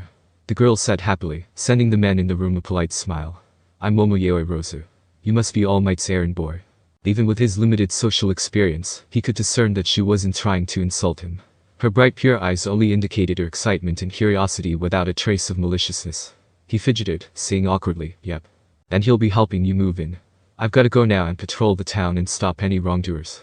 With an almost apologetic look on his face, he quickly left the building. Wait, Izuku thought, did he just shove off his work onto me? Izuku hummed thoughtfully before turning around, looking at the boxes. I'll do Todoroki first, since it appears like he has less stuff. After we get him squared away, I'll come help you out, Yaoi Rosu. With their assent to his plan, he got down to business. Bending down and activating 10% of One For All, he easily picked up Todoroki's boxes, and headed over to the left staircase. When doing so, he unknowingly missed the shocked expressions of the two. It had been surprising when Izuku suddenly glowed, shooting off ethereal sparks of green electricity, but when he bent over and easily picked up not one but two of the heavy boxes they'd been struggling to even lift off the ground, Shoto and Momo were downright flabbergasted. "Todoroki, can you show me where your room is?" Izuku asked, peeking out from the side of two gigantic boxes. "Yeah," the taller boy said after a somewhat lengthy pause, taking the time to get over his slight shock. "Follow me." Shoto walked ahead of him, guiding the way. He watched Izuku climb up the left staircase, ready to offer a helping hand if need be, but it seemed that such help would be unnecessary. The other teen smoothly carried the boxes up to the third floor where his bedroom was. Setting it on the ground easily, Izuku asked, "Need help unpacking it?" "No." Shoto gave him an evaluating look before finally saying, "Thank you, though." "No problem." The other boy smiled widely. "I must say, I really like the aesthetic of this room, a very traditional Japanese-styled room." "Thanks." It was plain and some people might even call it boring, but it was what Shoto liked. He was glad that there was another that seemed to share the same tastes that he did. "Well, if you need anything just holler," Izuku offered. "I'm gonna go help Yorozu. She looks like she'd take a bit more time than you did." Shoto snorted in amusement at that comment. As Izuku walked down to the first floor of the dorm, his phone buzzed, signaling the arrival of a text. Whipping it out, his eyes widened when he saw it was from All Might. "All Might. Forgive me, I couldn't tell them you were a student before the exam results came out." Izuku. "Yeah, I get it. It's fine." Izuku. "By the way, were you originally supposed to help them set up their rooms?" All Might. The number one hero sent him an emoticon of a cutesy anime girl hitting the side of her head with a fist, shutting one eye in a wink, and sticking her tongue out. He could only laugh quietly at the sheer ridiculousness of that. "Midoriya." Momo called out as he rounded the corner, bounding over to his location. She asked, "Are you done with Todoroki's room?" "Yeah," Izuku said simply. "Yay. Then, it's time to do my room next." She beamed with tangible amounts of excitement. Izuku nodded, saying, "Yup." Bending over and picking up one of the many large boxes after activating One For All, he idly wondered why the girl seemed to be so excited over something as mundane as moving in, but hey, who was he to judge what people found exciting? "Can you show me where you want me to move them?" "Yes," she smiled, "follow me." As she led him to the girl's side of the building, she asked, "So, how long have you been All Might's personal errand boy?" Izuku nearly stumbled at the sudden question, but he luckily caught himself. "A couple of years. He saved me from a villain a while back, and I've been in his debt ever since." "Oh? What type of villain was it?" He had a sludge-type quirk that could immobilize people when in contact with it." "Scary stuffu, so what type of things do you do for All Might?" "Ah, just typical things. Like you know, the usual." Let it be known that coming up with stories and lies was never Izuku's forte. Momo stopped in her tracks, sending a curious glance at Izuku, prodding him to continue his explanation. Izuku spoke as if he were verbally walking on eggshells. "Well, as payment for helping him with, things, he helps me work out sometimes." That got Momo's full attention. "You get to work out with All Might." Now that he mentioned it, Momo took a closer look at All Might's errand boy. He was obviously well built, but the clothes he wore made it difficult to discern just how toned he was underneath that outfit. Then she madly blushed at what she was picturing in her head. "Yeah," Izuku said, happy to see that this girl seemed to like All Might. "It's really cool. He shows me the workouts he does." She instantly stopped walking and turned around, grabbing his forearms. "You've got to tell me what type of workouts he does." While Izuku was initially taken back by the suddenness of the contact, he quickly got into his comfort zone, as he talked about his favorite hero, All Might. Momo listened, enraptured, hanging off of his every word. Through her excited reactions, he could tell that she was just as big a fan as he was, and he was glad to find some common ground between them. The time passed quickly as he discussed his favorite subject with Momo, and helped her unpack. It was nice to have someone to discuss hero-related stuff, with his mother couldn't keep up with all of their names, and Himiko was strangely apathetic towards heroes in general. The way Himiko's face crinkled up at the mention of heroics was a telltale sign for Izuku to avoid bringing up the subject matter in front of her. Momo, he discovered, was also a massive hero geek, and she grew excited over seemingly the smallest and most mundane things. She explained how it was always her dream to attend UA, and now that she was going she was determined to be the best. During this time, Izuku kept quiet about the fact that he, too, was going not just to UA, but also to be in the same class as her. An hour later, the two decided to take a breather, sitting down on the sofa in the common room. "Sorry for making you help me with all of this." She gestured out at the plethora of boxes still remaining on the first floor.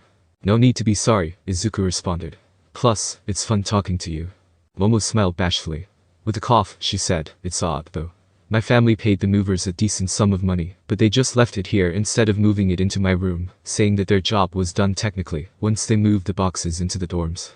"That sucks," Izuku said sympathetically. Just curious though, and not to be rude and pry or anything, but how much did you guys pay them? If they were paid too little, they could have just done it out of spite. Momo thought, probably 754,000 yen. Somewhere around that number. As I said, a decent sum of money. Izuku blanched at the number. She sighed. I think that might have been too little, yeah. No, Izuku deadpanned. If anything, that's way too much. They may have been too excited to get all that money and were rushing off to spend it. Oh, I get it. With the way her eyes were looking at him, white and unblinking, and combined with the general confused expression on her face, he could tell that she did not, in fact, get it. He idly wondered if her family was stinking rich or something like that. Before any further conversation could happen, the front door clicked open and a disheveled man walked through. Clad in a black long-sleeve shirt and similarly colored pants, the man looked more like he was sleepwalking with the dark bags under his eyes, and how languidly he moved about. Is that Eraserhead? Izuku Stage whispered to Momo. He's rarely seen these days. Is he a teacher at UA, too? Yes, I think it is. Momo said, barely suppressed excitement coming clear across her voice. I can hear you too, you know. Come here. With an eek. The two jumped to attention, walking towards Eraserhead. Izuku stopped right in front of the pro hero, offering, what did you need us for, Eraserhead? Call me Izawa. Or Sensei. His gaze fell on Izuku. I was just checking on whether or not my new students got the help they needed to move in successfully. I was expecting All Might to be here, but since you're here, Midoriya, I can guess what happened. Izuku nodded, but then he realized something and said, wait, Izawa Sensei, you know who I am? Izawa stared at Izuku apathetically. Of course I do. It's not every day that you see someone break All Might's record in the entrance exam and get the highest score, so I tend to remember who it is when it does happen. Also, I'm going to be your homeroom teacher, so it's only natural for me to know your name. A beat pass. Momo screeched. She wanted to hide away in some desolate region of the world for the rest of her life. It was so embarrassing, it was so embarrassing, it was so embarrassing, the highest-ranking student from the entrance exam, and she thought he was a mere errand boy. The words from the day came crashing back to her, making her cheeks flush a delightful shade of red. Had she known he was going to be a student just like her, she wouldn't have shown him such an immature side of her. Her geeking out over All Might would have been kept under wraps. Could she be blamed for thinking that talking with All Might's errand boy was just a chance, one-time meeting? No, absolutely not. For the sake of her family's name, pride, and honor, she had to rectify her mistake and patch her image up with Izuku. She got in on recommendation. She was supposed to be mature, dignified. She was supposed to be amongst the best UA had to offer, and the best behaved a certain way. Those values were instilled within her by her parents, and she wasn't about to let them down. She couldn't be outed for being a hero-obsessed geek before school had even begun. Gyoi Rozu, are you alright? Izuku looked over at the still panicking Momo, who flushed an even darker shade of red. You kinda let out a weird noise. Why yep. Totally fine. Just gotta, she fumbled around for an excuse. Work brain, work. Go to the restroom all of a sudden, so please, excuse me. Without another word, she rushed into another room. Izuku was a bit confused since he was pretty sure that there was not, in fact, a bathroom in that room, but he could have been wrong. His attention suddenly snapped to Izawa as the other man began talking. I just want to come out and say it, he said, checking around to make sure Momo was out of earshot. I'm not going to treat you differently because you're All Might's successor. Izawa's voice was flat and as hard as steel. If I find you lacking, I will not hesitate to expel you. Izuku gulped, but then he looked Izawa hard in the eye and said, I don't know what expectations you have of me, Izawa Sensei, but I swear I'll not just meet them, I'll surpass them. Decent answer, the older man acquiesced. I specifically asked to be assigned as your homeroom teacher so I could judge, for myself, whether or not you're worthy of All Might's power. I and Toshinori have high expectations. Do not let us down. Izuku looked down at his closed palms. I still don't know if I deserve this power, but I will prove to you that I am worthy. Izawa huffed. Mere semantics. With a wave, he took his leave, leaving behind a slightly shaken but no less determined Izuku. He was shaken slightly due to the sudden pressure placed on him to perform, but soon, that feeling dissolved into a fierce determination to prove to the world that he was worthy of One For All. He didn't know how much longer it'd take, but he would be able to take control of the quirk in its entirety, at 100%. That was a promise he made himself. If he had to rely on his other unnamed quirk to do so, then so be it. Little did he know, Momo was in the next corridor over, hiding behind a wall with her hands pressed against her mouth. She couldn't help but think she intruded upon something intensely private. It's just the words All Might's successor caught her interest, and before she knew it, she was hiding and listening to their quiet conversation with a hastily constructed hearing aid. It was such a short conversation, but the implications of it. Just what the hell did that mean? Momo thought desperately to herself. Worthy of All Might's power. What is All Might's quirk, transferred or something? She'd never heard of such a quirk. It should be impossible to transfer power, quirks or whatever to another person. She must have misheard. Yup, she'll go with that. She misheard, and that conversation Izuku had with Aizawa was just a completely normal conversation devoid of earth-shattering revelations. And the slight off chance that she did actually hear them correctly, the very slight chance, the 0.0001% chance that she heard them correctly. No, it was impossible. I'll just keep a close eye on him, she decided mentally. Yeah, that was a good idea. She needed more information. You could just go up to him and ask, you know. One part of her brain argued. Okay, that was a poor idea already. She already exposed herself to him. She didn't have the guts to even look him in the face anymore after her folly. To just up and go ask him what being All Might's successor meant was just impossible. So, yeah, observing him it is, then. With a deep breath, Momo compassed herself and... What are you doing? Momo outright screamed, causing the person who asked that question, poor Shoto, to jump back in surprise. In an instant, Izuku appeared before them, arcs of green electricity still leaping off of his frame. Are you alright? He asked sincerely, gazing at her with pure eyes. Momo instantly looked down and away from his eyes, fumbling to hide away the hearing aid, and feeling herself blush madly in embarrassment. She wanted to die. She wanted to perish on the spot. She would have to add Todoroki to the growing list of people she showed an unseemly side of herself to. Her face rapidly overheating, she managed a soft, yes, I'm alright. Todoroki just caught me off guard. Sorry, came the terse response. To his credit, Shoto looked genuinely apologetic, or, at least as apologetic one can look with such an impassive face. Well, I'm glad you're alright, Izuku said, releasing his tension and settling back to normality. Anyways, Yoi Rozu, we still got like roughly half of your stuff to unpack. Shall we get to it? Why yes, of course. She smiled politely at him, but didn't quite meet him in the eye. Over the course of the next hour, Izuku returned to helping Momo move things up and set up her room. Though, something about the way she was acting was slightly off-putting.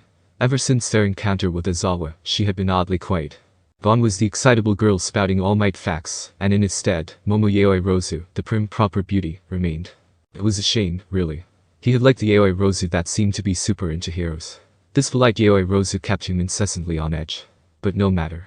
She was going to be a classmate, so Izuku would like to be friends with her. Same with Todoroki. Izuku was fine with being a loner, as he had been throughout all of high school, but now, he wanted to change. He wanted to have people he could call friends. Himiko had been the primary reason for his newfound thinking. She showed him that human interaction didn't have to just be the bullies and the bullied. She showed him that, beyond family members, people could be friends, could be something more. As the sun began to dip below the horizon, Izuku stood in a now boxless common room with Shoto and Momo. Shoto had come downstairs to bid Izuku goodbye and thank you, bowing slightly, a gesture which Izuku promptly returned. Don't worry about it, Izuku said. After a moment of hesitation, Momo shyly added, I look forward to being in the same class this year, Midoriya. Thank you so much for your help. To Shoto's credit, he didn't look surprised when Momo dropped that bombshell. He only raised a single eyebrow before looking at Izuku and saying, likewise. His reaction was such a far cry from Momo's cute shriek that Izuku couldn't help but inwardly chuckle. Well, see you guys soon. I'm heading home now. Goodbye, Shoto and Momo chorused, waving goodbye as Izuku left the building. As soon as he left, Shoto excused himself, leaving Momo all alone in the common room, where she promptly collapsed onto her knees. This, she thought, has been an exhausting day. Mom. What's the matter, Izuku? Inko Midoriya said, coming into the living room. Izuku sat on the couch clutching a letter-shaped envelope. It's here. Izuku said cryptically. Honey, what's here? She froze when she recognized the seal on the envelope. UA University, the foremost college for all things heroics. Her blood ran cold. Mom, I'm sorry that I didn't tell you this sooner. Izuku took a deep breath, glad to be free of the burden of keeping a secret from his beloved mother. I didn't apply to Aldera High's affiliated college. I've been training, all the time that I've gone out for the past few years, to take the entrance exam for UA. And not the general course. I applied for the heroics course. Inko could only laugh weakly. And with what quirks, dear? I remember how pained you were when the doctor said that you were. But I'm not, Mom, Izuku said patiently. I'm not quirkless. Inko remained silent. Her fears, the ones she held for all these years, rose to the forefront. What quirks do you have, then? Chrono Force, Regenerator, Electromagnetor, Hydro Cannon, King's Will. And so many more to the point that she'd forgotten all of them. That monster that tried to make her baby into a monster of his own. The police said that they locked away his latent powers by suppressing them behind a fog of partial amnesia, but what if that wasn't enough? What if his powers, along with his influence and the memories of the atrocities they forced her son to commit all came back?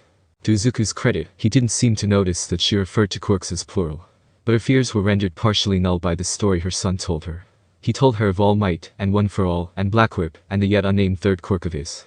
All this talk made her feel relieved that no, her son was not getting his memory of that horrible time back, but her fears temporarily resurfaced when he talked about the unnamed quirk. It sounded like Chrono Force or Regenerator had appeared in his son without him having memory of how he got it. Oh god. Inko was beside herself with worry. If he remembered that time, she wasn't worried about him regaining use of the monstrous quirks he'd been given. No, she was worried that he'd remember what he did with them. The police said he couldn't take the blame for his actions, simply because it was obvious that he was being forced and acted largely in self-defense. But Inko knew that her little Izuku could never forgive himself if he knew what actually happened to those children. What he did to them. Anyways, well, Izuku paused, not noticing his mother currently lost in her thoughts due to his nervousness. This is the notification from Yue. He ripped open the letter and selected the play button from the device he unsheathed from its remains. I am here as a projection. Instantly a fully muscled out All Might popped up in the air, wearing the UA colors. Having been a teacher at UA for several years by now, it made sense that he was wearing the school colors, but Izuku wanted to see All Might in his proper hero costume. Hi All Might. Izuku responded. As this is a pre-recorded message, please do not do something as foolish as greeting me back. Ahahahahahaha. Izuku flushed in embarrassment while his evidently still lost in thought mother only let out a chuckle in response. Young man, I will make this short since you already know the results of the exam. I don't know what Full told you before the exam results came out though. Ahahaha. Izuku held back a facepalm at his mentor's antics. Anyway, you passed the written exam with only one wrong in the entire exam. Very impressive, but you should brush up on your theoretical mathematics. You still got the highest score, tied with 110 Iida. He coughed a bit of blood, alarming both Izuku and Inko, before continuing. As for the practical exam, well, I'll just let the results speak for themselves. All Might turned the camera to a scoreboard of sorts, comprising of names and 2 additional categories for points. Villain and Rescue. It read. 10 Yusetsu Waste, Villain points. 50, Rescue points. 6. 9 Fumikichi Tokoyami, Villain points. 47, Rescue points. 10. 8 Tetsu, Villain points. 49, Rescue points. 10. 7 Tenya Iida, Villain points. 52, Rescue points. 9. 6 Atsuka Kendo, Villain points. 25, Rescue points. 40. 5 Ibarra Shiozaki, Villain points. 36, Rescue points. 32. 4 Chako Uraraka, Villain points. 32, Rescue points. 45. 3 Ajiro Kirishima, Villain points. 39, Rescue points. 39. 2 Kasuki Bakugo, Villain points. 88, Rescue points. 0. 1 Izuku Midoriya, Villain points. 156, Rescue points. 102. Izuku gaped at the number of rescue points, and at the huge jump of points from second to first place. The villain points were to be expected, but he never expected his rescue points, whatever they were, to be that high. As if sensing his feelings, All Might quickly said, highest in both villain and rescue points for a total of 258 points. The former is to be expected, but the latter shows that you are truly special. We had a whole extra team of judges watching purely for one thing. Laying your life on the line and saving other people. What kind of hero course would we be if we didn't acknowledge true heroism? That made sense. All Might continued. You save people without a second thought. It was like watching a well-oiled machine. You blended helping others perfectly with taking villains down. That is the true quality we are looking for in a hero, and you've got it in spades. On screen, All Might held out a hand. Welcome to your Hero Academia. Even though he'd known about it for a few days now, hearing All Might welcome him made Izuku tear up again. Wrought with emotion, the boy wiped at his eyes with the back of his palm, struggling to keep his countenance calm. On the other hand, Inko could only look at her son with worry. She didn't dare bring up what happened all those years ago. Doing so, she was warned by the doctors and specialists, could trigger unwanted memories. But, she had to make sure. Izuku, she started slowly, are you sure that this is what you want? Izuku looked at his mother. In those evergreen eyes of his, she could only see fierce, unwavering determination behind a thin veil of tears. Yes, Mom. And I'm not just going to become a hero. His eyes narrowed. I'm going to become the best hero there ever was. Izuku Midoriya stood in a glass room. A faceless man in the dark suit stood beside him, while a researcher clad in a lab coat pointed something at him. Oh? It was a gun. Considerably rare these days ever since the advent of quirks, but they were still around. Izuku knew that since, well, he'd been shot by it 46 times by now. That sounded right. All wounds had been quickly healed, though, by a combination of Regenerator and Chrono Force, was it? He couldn't exactly remember. Now remember what we discussed, the suited man said. The other people behind the glass wall scurried about in their lab coats, doing whatever it was that kept them so busy. Izuku couldn't care less. Visualize opposites. It had been a long, complex speech about how he should be able to utilize this quirk he was given. Something about electromagnetic fields, something about positive and negative charges, something about negating forces, yada yada yada. He'd forgotten the vast majority of it within minutes. All he knew was this man had shot him 46 times, and he was getting hungry. Ready? The faceless man beside him asked. This man was good, Izuku deemed. This one gave him food. In all his days spent here, this faceless man always brought him food if he surpassed expectations. Izuku nodded. The gun fired, but the bullet never hit him. Instead, it was hovering, mid-air, 1 inch away from Izuku's flexed hand. He didn't know how exactly he did it, maybe something about the way he'd flexed his hands. The bullet vibrated and hummed with unspent kinetic energy, and Izuku and the faceless man marveled at it for a moment. The people in the lab around them cheered, though it looked like slow motion from where he was standing.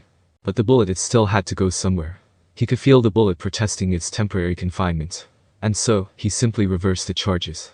How he did it, he did not know. Green electricity crackled in the air around Izuku, and the bullet, faced with an overwhelming negative charge, shot back into the direction from whence it came. The bombastic sound of a near supersonic boom. The crinkling sound of shattering glass. The sound of an object piercing, no, obliterating flesh. The deafening silence reigned in the room, now joined to the outside laboratory by a massive gaping hole in the glass wall. The bloody remains of the researcher sprawled out on the ground did not affect Izuku in the slightest. The fact that he was completely missing a portion of his upper body from where Izuku had shot him was actually amusing to Izuku. Yes, it was amusing. The man who had shot him so many times, reduced the pace when shot once in return. Izuku began giggling, unnerving the wide-eyed researchers. Some even had the urge to charge at the boy, to beat him for daring to kill one of their own, but they were silenced by the slow clapping of the man in the suit. Fantastic, simply fantastic. The faceless man applauded. Never once did I think that this quirk could be used offensively. Very creative, Izuku. The man patted him on his head. Izuku looked up at the man. Does this mean food? Yes, of course. A feast, full of your favorites. Ah, good. That's what Izuku liked to hear. Of course, this was a memory long forgotten. Getting his teary-eyed mom to let him leave was a task easier said than done. Of course Izuku was tearing up a bit too, but he had to put on his manly face and show, for his mom's sake, that he'd be alright. With many promises of calling and visiting home frequently, he left their homely apartment and departed for UA University, luggage in tow. The bulk of the moving in had already been done by moving companies, so all Izuku had to bring were his clothes and toiletries. His room had been fairly plain, with his hero memorabilia and desktop computer being the only things of actual value. Plus, if he needed more clothes, he could just visit home and grab some. The campus was a fairly short train ride away, so it wouldn't be some mammoth undertaking if he wanted to visit home. Sitting on the train, Izuku felt excited for what was to come. Not only was he going to college, he was going to UA University. He had gotten slightly used to the idea, but in the end, a small part of him still couldn't believe that his dream was slowly becoming a reality. It was a wonderful feeling, all in all. After a couple minutes, the train stopped and he hopped off, wheeling the suitcase behind him. It was only a short walk before he began to see other students, rolling their suitcases or carrying last-minute add-ons for their dorms, walking towards the campus. Some of them were with their parents, a sight which made Izuku smile to himself. Inko had originally wanted to accompany her son to his move-in day, but Izuku quickly dismissed that idea. He and she both knew that she'd just end up bawling her eyes out the entire time, and Izuku didn't have much confidence that he wouldn't cry either. She had been placated with hundreds of promises to FaceTime and visit as soon as he had free time, and that had been that. He stopped on the threshold of UA University's campus, taking a deep breath before stepping through. Sure, Izuku had been here multiple times before, but this time just felt different. He was finally here as a student, he finally belonged here. He walked past the crowd of general course students and made his way to his dorm building. The giant H-shaped building loomed over him, tall and magnificent, and he spotted a few of his future classmates loitering about the common room as he walked through.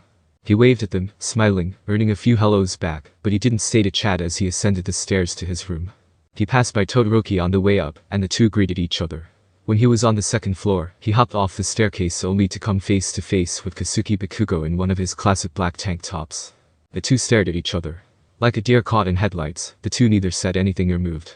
A beat passed like this, before Izuku uneasily said, "As so, Bakugo, looks like we'll be neighbors." "Yeah." Kasuki scratched at his neck. The two stood there. And stood there. And stood there. I'll be going then." Izuku walked by Kasuki to reach his room, but he was stopped by a hand. Kasuki swallowed heavily, not making eye contact with Izuku, just wanted to say congrats. On placing first in the entrance exam, I mean. Oh? That had been a surprise. "Thanks," Izuku said, not quite sure of what else to say. But, Katsuki suddenly roared, grabbing the front of his shirt. I'm going to surpass you, Deku, so that I can forget that. It was a cheesy line anyways. Enjoy your stay on the throne while it lasts. Without another word, he let go and stalked away, heading down the steps. Izuku, letting out a sigh of relief, continued to his room. Living next door to Katsuki was going to be interesting. While the days of the bully Katsuki were long gone, he still wasn't the most pleasant person to be around. But it had been genuinely surprising to hear Katsuki congratulate him. He wasn't one to admit inferiority easily. He opened the door to his room, and the somewhat plain interior greeted him. The massive wall of All Might merch gazed down at him, but he wasn't bothered by it in the slightest. Izuku set about transferring his stuff from his luggage to the dresser located in the corner of his room, taking the time to fold his clothes, rather than just throwing them in. The process took somewhere close to half an hour only, because he was so insistent on everything being neat and tidy, but he was interrupted near the end of it by a polite knock on his door.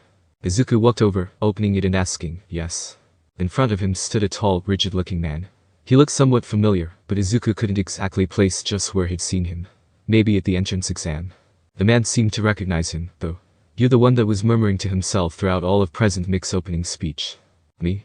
Izuku realized where he had seen the man before. This guy had called him out during President Mick's opener. "Oh, yeah." The man stiffly bowed at a 90-degree angle. "I would like to formally apologize for my transgression on the day of the entrance exam. I was judging you even before I knew you, and that is..." Izuku cried out, flailing his arms at the taller man. "No need to apologize. It's perfectly okay, I was the one distracting everyone." The man peered up at him through the lens of his glasses. "If you say so. Still, I am sorry." He unbent himself, straightening out, before saying, "My name is Tenya Ida. I look forward to our years together at UA." That got an easy grin out of Izuku. "Likewise. I'm Izuku Midoriya. Pleasure to meet you."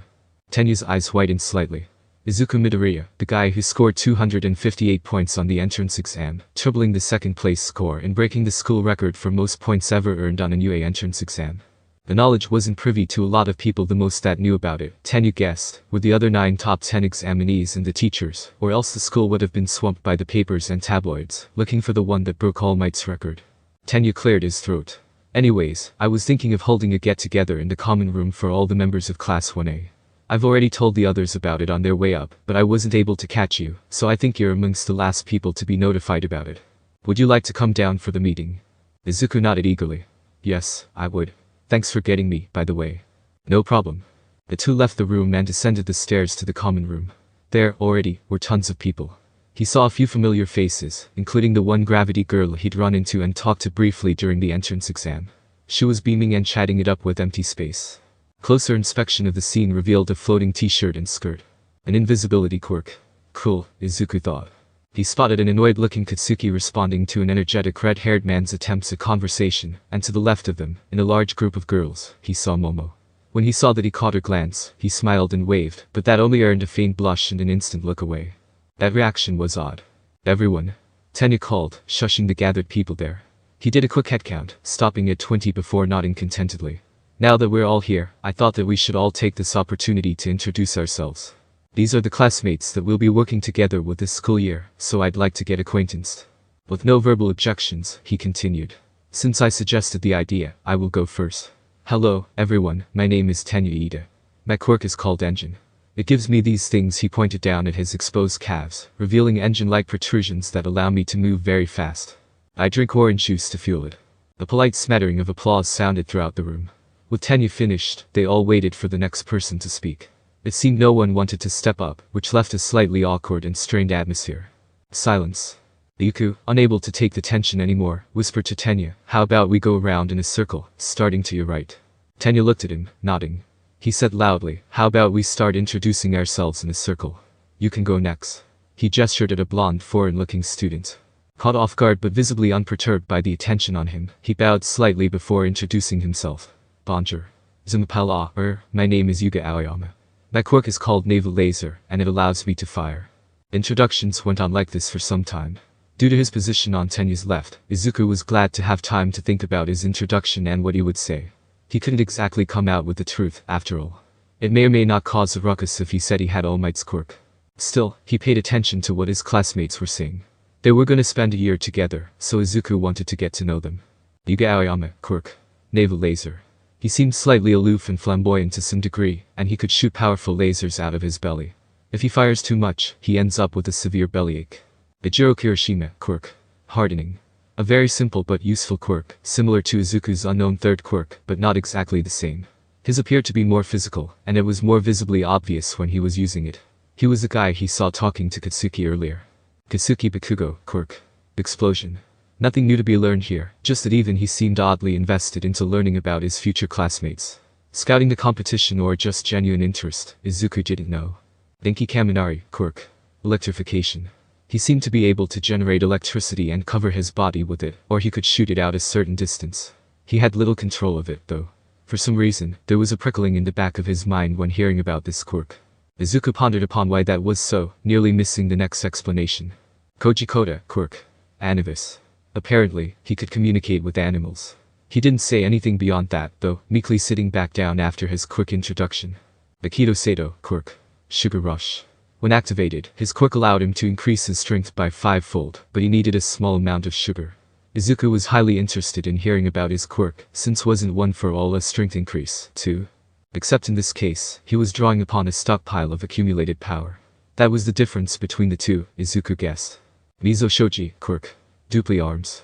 He could transform the tips of the 6 tentacle-like appendages attached to his body into other body parts, like ears, mouths, or noses. The dupe body parts are much more effective than the original, up to 10 times better, in fact. Izuku initially thought he looked menacing, but from the way that he talked, Izuku could tell he was a sweet guy. There was a certain softness in his speech and tone. Ichako Uraraka, Quirk. Zero gravity. She was the girl he'd seen at the entrance exam levitating robots and smashing them down. Her quirk allows her to cancel the effects of gravity on anything she touches with her fingers, but if she does too much, she admitted, she gets an urge to throw up. She caught his eye as she said that, turning a light shade of red upon recognizing him. That explains the sight he saw at the entrance exam. Sayu Asui, Quirk. Frog. Her appearance suited her quirk, with dark green hair and a white mouth which drooped down a little in the middle. Izuku thought the features she had looked cute, but upon further reflection weren't all of his female classmates either cuter beauties. That didn't matter that much to him, though. He had Himiko. His face went into a fiery red blush as he considered, for a second, just what he thought. He reeled his mind in and listened to the other introductions. Toru Hagakure, Quirk. Invisibility. The invisible girl that he spotted earlier, as odd as that sounds. A fairly straightforward quirk that revolved around light manipulation. Apparently she looked like a combination of Yang Yafei and Francis Xavier. Izuku carefully thought about what that would look like before giving up entirely. Mina Shido, Quirk. Acid.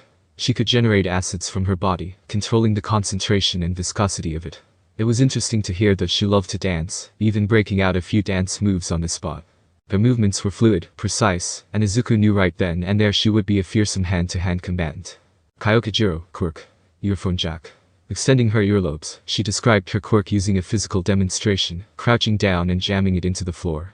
This way, she explained, she could hear footsteps up to 100 or so meters around. Next was someone he knew already. I'm Momoyeo Rosu. It's a pleasure to meet you all, she said politely. My quirk creation allows me to create non-living material from my exposed skin, but I have to know the molecular structure of the object I want to create. Also, when I create things, I draw upon my body's supply of lipids in order to do so.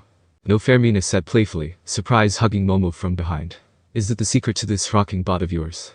You just get to burn off fat by naturally using your quirk, a natural enemy of us normal girls who have to work out, sniff sniff. Momo, who had let out an eep sound at suddenly being hugged like that, quickly said, well, if I use it too much, I can become anemic. Nice to meet you, Yaoi Rosu. I'm Minoru Mineta, said a short boy with purple balls on his head. He evidently could not contain himself anymore, seeing as to how he rushed to Momo's side. Can I just come out and say it? You're stunningly beautiful, and it would be a shame if you were to become anemic. I could just say that. The boy went on and on after that, blissfully ignorant of how uncomfortable Momo seemed. Izuku, catching her eye for a split second and looking at her embarrassed expression, made a decision and went with it. Mineta, Izuku began, getting his attention. Maybe wait until after the introductions are done before resuming your conversation with Yaoi Rosu. Mineta didn't even seem fazed. Looking back at Izuku, he grinned slyly. Why, are you jealous? You snooze, you lose, buddy boy. Katsuki let out a sharp peal of laughter at that comment. Izuku turned to look at the blonde, who was setting off mini explosions in his palms. Humor, but you wanna die, rat. Katsuki said callously. Shut the up and let's continue. The whole room was cowed by Katsuki's brusque manner, but they didn't have the heart to disagree with what he said. Mineta had been grating on just about everyone's nerves. Let's move on, Tenya said diplomatically, causing Katsuki to grunt in response, and a visibly frightened Mineta to squeak out an affirmative. Next up was Masahiro, Quirk. Tail. He laughed good-naturedly, and he said, I don't have any fun facts about it or anything. I've just got a tail, and that's good enough for me. He didn't seem embarrassed in the slightest, just apologetic that he didn't have anything more to say about his quirk. Pantasero, Quirk. Tape. His quirk was like the old American superhero Spider-Man. He could swing around on the tapes and capture things with them, but it came at a cost. Using his quirk causes his skin to dry out. That's why, he said half-jokingly, his biggest purchase every month was bottles of lotion. Fumikage Tokoyami, Quirk. Dark Shadow. Fumikage's quirk was one of those rare sentient quirks. The personality and strength of his quirk directly depends on the amount of light there is, or rather, the lack of it. In complete daytime, his quirk was very well behaved and listened to him, but on the darkest nights he trailed off, letting everyone imagine for themselves. Shoto Todoroki, Quirk. Half cold, half hot. True to the name, his quirk allowed him to generate ice from the right side of his body, and flames from the left side. He favored using his right side, but Shoto said he wouldn't hesitate using his left side if absolutely necessary. With Shoto's short and succinct introduction done, all eyes fell on Izuku.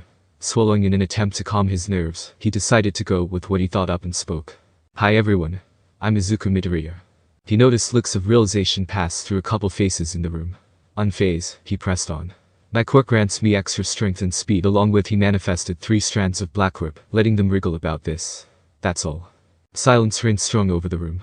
The Izuku Midoriya Ejiro Kirishima bellowed, making the people around him jump slightly in surprise. Kasuki just covered his ear with one hand, though. As in, like, 258 points on the entrance exam. Izuku Midoriya. Ah, that hadn't been the reaction Izuku wanted. He dimly remembered seeing Ejiro's name on the top 10 list, meaning that he was privy to such knowledge. Not that he wanted to hide it, of course, but Izuku also didn't need people broadcasting that fact to the whole world. Honestly, he could do without the extra attention that it placed on him. He was simply content to beat All Might's record, and didn't know that it was apparently such a big deal. But, oh well. He wasn't ashamed of it, so Izuku decided to own up to it. Yup, that's me. There was a hint of resignation still present in his tone, though. Dude. That's so manly. Ejiro cheered, energetically jumping off of his seat and bouncing over to Izuku. Can I shake your hand? I'm gonna shake your hand. Ejiro grabbed his hand with 2 of his and shook it enthusiastically. Izuku could tell that there weren't any ill feelings coming off of the young man, but as he thought before, he could really do without the extra attention on him. Now the vast majority of his class were staring at him, wide-eyed, save for a select few. He dimly wondered if this was the pressure All Might faced. Everyone always constantly watching, being placed on a pedestal to be held above everyone else. But this wasn't even close to the amount of attention and pressure that All Might undoubtedly faced. If Izuku was really going to succeed All Might, he would be facing this type of attention every day multiplied by like a gazillion. This early attention, he decided, would be good training for such a future. That didn't mean Izuku had to like it, though. But, dude, you're holding out on us. Tell us more about your quirk. This is training for the day when I become a pro hero, Izuku reminded himself, steeling his nerves. This is training. At the end of it all, Izuku was drained physically, mentally, and emotionally. Ejiro blurting out his entrance exam score triggered an avalanche of questions from curious classmates. Since Izuku didn't want to be rude and off-putting to his classmates before their first official day together even began, he tried his best at answering each and every single one of them, without giving away too much. Ultimately, he was glad that he wasn't being teased or harassed by his future classmates. Although some questions were invasive in content, he could tell that it didn't come from a place of ill will. His classmates were just genuinely curious people. His attempts at drawing away attention from his quirk were laughable at best and suspicious at worst. When asked to further explain his quirk to them, Izuku had replied, I can just power up and go, you know. Thinking about it now made him want to cry. Also, Katsuki had the most indescribable expression on his face.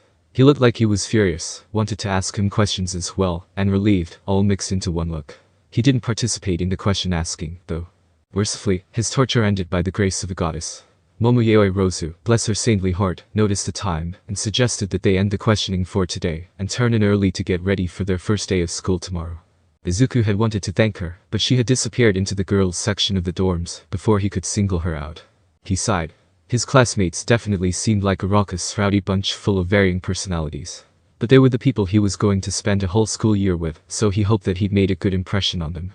As the sky darkened and became night, Izuku showered at the end of the hall bathroom and, thankfully not bumping into anyone on his way to and from his shower, he managed to get back into his room uninterrupted. As he got changed into his sleepwear, a simple pair of loose hanging boxers and white t-shirt, he checked his phone and was mildly surprised that he got a text from Himiko.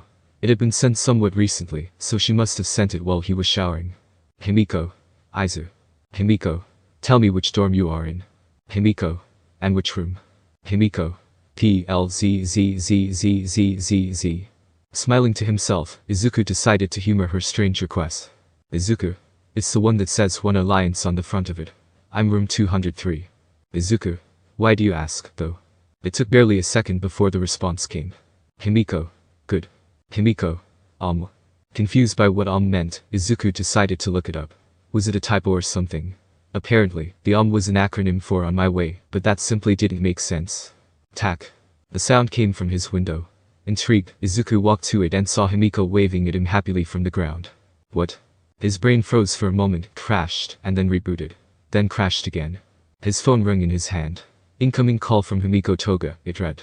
With shaky fingers, he accepted the call. Himiko's sweet tone came through his phone. Are you going to invite me in? Or am I going to freeze out here? Himiko.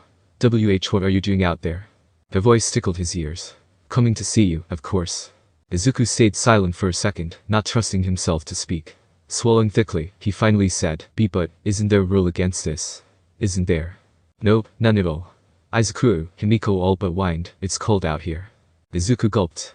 I'll come get you. A part of him burned in embarrassment, but another part of him was thrilled at the potential prospect of having Himiko in his room, alone. He hung up the phone, and, steeling his nerves, put on a pair of shorts and walked out of his room.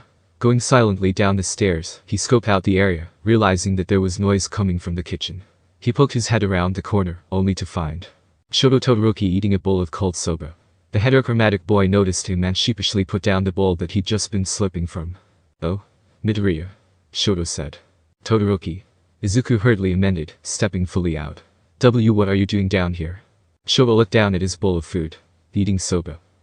Yes, but Izuku frowned, but ultimately he decided to go on the offensive. Why now? Is also a question I'm asking, yeah. Shoto looked at him thoughtfully. Cold soba's my favorite food. Eating it helps me calm down. Oh, that's what this was about. Izuku was also nervous about the actual first day of school tomorrow, and seeing that even a person as seemingly unflappable as Shoto be nervous was enlightening to Izuku. Or, at least he hoped that that was what Shoto was worried about. I wish I had a comfort food like that, Izuku said honestly, and yeah, I'm nervous about tomorrow, too, to be honest. I hope we both do great. You as well. Haha, Izuku chuckled, scratching the back of his neck, and if you need anything such as help, or you just need a friend, please don't hesitate to call on me. That got Shoto's full attention, and he looked at Izuku with that appraising look of his. After quite some time of mental consideration of some sort, Shoto said sincerely, thank you. No problem, Izuku smiled. Have a good night, Todoroki. As Shoto wished him the same, he realized he never asked why Izuku was down there in the first place. But as he thought of that, Izuku had already disappeared upstairs. Oh, well, Shoto thought, this soba isn't going to eat itself. Meanwhile, Izuku was dialing Himiko and rushing as quietly as he could back to his room. She picked up on the second ring and excitedly said, where are you, Izu? Caught up downstairs, Izuku hurriedly explained. Voice still in a hushed whisper, he said, I've got another idea, though. Unlocking the door to his room, entering it, and locking it again, Izuku set about to bring his plan to fruition. He went to the large window in his room and opened it fully. A human should be able to fit through, no problem. Look back at the window, Izuku instructed, waving at Himiko. Down there, he saw Himiko look up and grin at him. Okay, now just hold on a sec. Concentrating for a moment, he fired 4 strands of black whip down towards Himiko. They reached her easily, even from their distance of about 25 feet. Do you trust me? He said into the phone. Yes, Himiko said instantly, flashing him a thumbs up. With a nod, Izuku willed the individual strands of black whip to curl securely round Himiko. Once he was confident that he had a tight grip on her, he recollected the strands of black whip. The pitch-black tendrils raced back to their master, bringing a laughing Himiko up with them. He slowed down when she was just right outside his room, bringing her gently inside and setting her down with care, before shutting the window softly and sucking the strands of black whip back into his body. And, just like that, Himiko was in his room. Alone. With no adult supervision. Hi, he said shyly and quietly, setting down his phone. He drank in her appearance. Dressed in a green hoodie one of his, he noticed, and dark sweats, she still looked no less beautiful than when she was fully dressed up for one of their fancy dinner rendezvous. Dimly, Izuku was aware of his face heating up. Hi there yourself. I was lucky that I got your window on the first try, she laughed breathlessly. Why yeah. Welcome to my room. He gestured around awkwardly. Himiko giggled. It's about as fanboyish as I imagined it would be. She eyed the wall of All Might merch, frowning so quickly that Izuku thought it was a trick of the light. Well, it'll be my home for the year. He watched with bated breath as Himiko languidly walked over to his bed and asked, "Do you mind if I lie on this?" And no, not at all. She kicked off her tennis shoes and yawned, throwing her arms back and pushing out her chest. That act made Izuku's throat go dry, and Himiko, as if she knew of the effect she had on him, grinned up at him and finally lay down, grabbing Izuku's pillow and holding it like it was a takimakura. Izuku took a brief moment to appreciate the sight before him. Himiko was curled up around his pillow, hugging it with her arms and legs, and her hair splayed out like a halo around her head. Her golden eyes looked lazily up at him, her gaze warm and inviting, as if she was trying to entice him. Unsure of what to do, Izuku sat down at his desk chair, keeping his eyes on the picturesque scene before him. Himiko looked like a comfy kitten playing with a ball of yarn or something. It was kinda hard for Izuku to think of ways to describe just how cute and alluring Himiko looked at the moment. Himiko made a happy noise in the back of her throat. "Your room is nice. It's bigger than mine." "Oh?" Izuku said, surprised. "I thought the buildings were the same size." "You think so, right?" Himiko laughed to herself. "But no, my room is noticeably smaller. Probably has something to do with them valuing the potential hero students more than the general courses students." Izuku frowned. "Well, that's wrong of them. UA should value them equally." Himiko hummed, squeezing the pillow closer to herself. "They should, but they don't. They're much too preoccupied with the rearing of future heroes." To that, Izuku had no counter. Heroes, villains, good, bad. Just designations made by society. All I see are people using their quirks for violence. She spoke the last word vehemently. The silence settled in the room, and a dark look crossed Himiko's face. She said quietly, "But ultimately I'm just a big fat hypocrite." "No, you're not," Izuku admonished strongly. "You're like the least violent person I know. If you were violent, you would have attacked me for my blood all those years ago." Himiko looked like she wanted to counter, but she kept her mouth shut. "But I did essentially attack you," she wanted to say, but she knew Izuku would find some sort of way to refute that. And with that, she bit back a lot more unsavory and unnecessary things that Izuku did not need to know about. "Ever?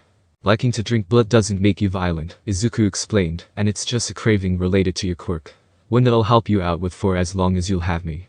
She looked up at him, the previous dark look all but replaced by a look of pure affection.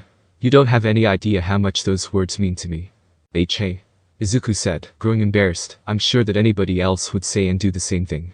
But no one else has." "Izuku," Himiko interrupted him. "No one else has come even close to offering their blood to me willingly.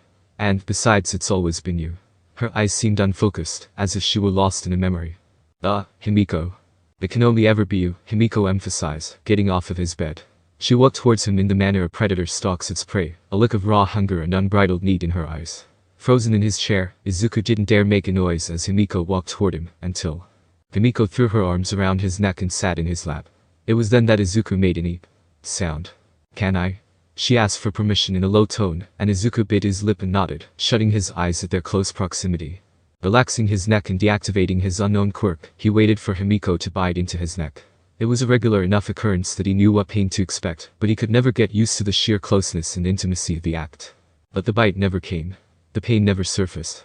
All he felt was a pair of lips gently caressing his own. Izuku's eyes shot open to find Himiko, eyes shut, much closer than he anticipated. She broke off their chaste kiss and slowly opened her eyes, grinning triumphantly. "Sorry, I couldn't resist. You just look too cute, Izu." Izuku didn't doubt that his face looked like a ripe tomato right about now. He struggled to speak, but he found himself crushed under the sheer enormity of the act that they'd just committed. All he could say was, "That was my first K-kiss." His eyes focused on anything not Himiko. "Are you sad that I took it?" Himiko asked, a bit of worry laced into her tone and expression. All traces of it were wiped away by what Izuku said next, however. "No. I'm glad that it was you actually," he finished meekly, embarrassed out of his mind. If he had been looking at Himiko, he would have noticed her face blossom into red, matching his face, and a giddy smile form. "He's too cute," Himiko decided. "Too cute. And all mine. Mine. Mine. Mine. Mine. Mine. Mine. Mine. Mine. Mine. Me." Whoops. Himiko wiped off the manic grin she knew was on her face. Luckily, her Izuku wasn't looking at her just yet. She just couldn't help it. He was too adorable, and having him here in her arms did poor things to her mental state. "Thank you for the meal, Izu," she whispered directly into his ear, loving how he shuddered and writhed underneath her. Himiko moved her mouth close to the pulse point on his neck. "Now time for the dessert." "Geez, trouble sleeping, huh, Midoriya?" Izuku gazed at the person eating breakfast next to him. Rikio Sato gazed at him, concerned. The gentle giant had taken it upon himself to cook breakfast for everyone, waking up before the crack of dawn in order to do so. While the breakfast mainly consisted of sweets full of sugar, one had appreciated it nonetheless. Why yeah, Izuku sighed, I guess you can say that. So even the manliest of us all gets the heebie-jeebies before the first day of class, the reddited Jiro said. Figures. I'm a bit nervous, too. Well, Izuku wanted to say, it's not just that. After Himiko finished her dessert, she gave him a flutter of kisses along his neck before untangling herself from him. She stayed and chatted for a while more, leading Izuku to figure out she was in class 1C. But the demand to visit her at her dorm when he had the chance and to eat lunch with her tomorrow, Himiko left, taking Izuku's express black whip down to the ground from his window. That left Izuku alone and very, very on edge. He couldn't even escape his thoughts by falling asleep. Replays of the memory of Himiko's lips on his kept him awake all night. The kiss had been chaste, no crazy tongue action involved, but still. Even thinking about it now set his heart beating abnormally fast and his face aflame. How soft her lips were, how tender her kiss was, it was all just so awesome. He kissed a girl. Well, to be fair, a girl kissed him, but that was mere semantics at this point. And a girl as beautiful, cute, pretty, and hot as Himiko at that. That fact alone set his pride, his ego, his psyche roaring in delight. Not to mention her scent lingered on his pillow after she was gone. Now that was a creepy thought, Izuku mentally berated himself. Yet he couldn't help but think. Why him? Why would a girl as attractive as Himiko want anything to do with him? Sure, he treated her the best he physically and mentally could, but he was just Izuku Midoriya, a boy with aspiring dreams of being the #1 hero. He had nothing concrete to his name, and yet. Whoa, you're really out of it, Midoriya. This time it had been Kyokijiro.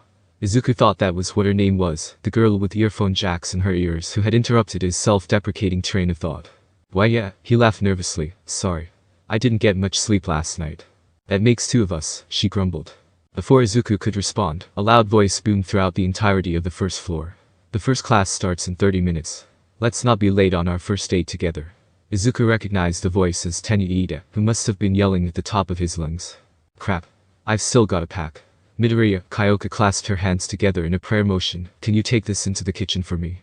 She pointed at her plate. No problem, he replied, and with a grateful thanks Kyoka ran off. Wolfing down the remainder of his meal, Izuku stood up to bring his and Kyoka's plate into the kitchen. There, he found Momo dutifully washing the dishes and placing them in the dishwasher. Seeing that she was alone and still had a ton of plates to go through, he decided to join her, settling into place beside her. Momo didn't notice him until she naturally accepted a plate passed to her from Izuku. When she turned to see who the mysterious helper was and saw Izuku, of all people, standing beside her, she let out an unseemly yelp, making Izuku wince at the sudden loud voice. I'm so sorry. I didn't see you there, Momo apologized, wanting to go and hide somewhere dark after the little screech she emitted.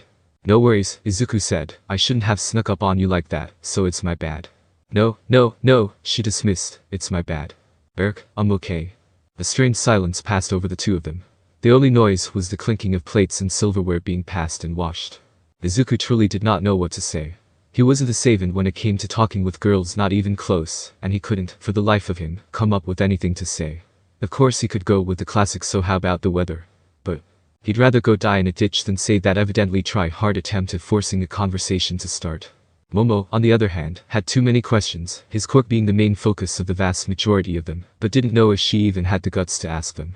She knew there was more to his quirk than just power up and go, she had seen a bit of it in action after all. What were those green tendrils of electricity swirling around him about? What's up with the thick ropes of pure darkness that he could conjure up? To what was the physical extent that he could power up? For what reason did he have to? Okay, pause, Momo. Take deep breaths. For a scary second there, the nerdy side to Momo nearly took over and asked Izuku those questions. It was just so curious. She couldn't help herself.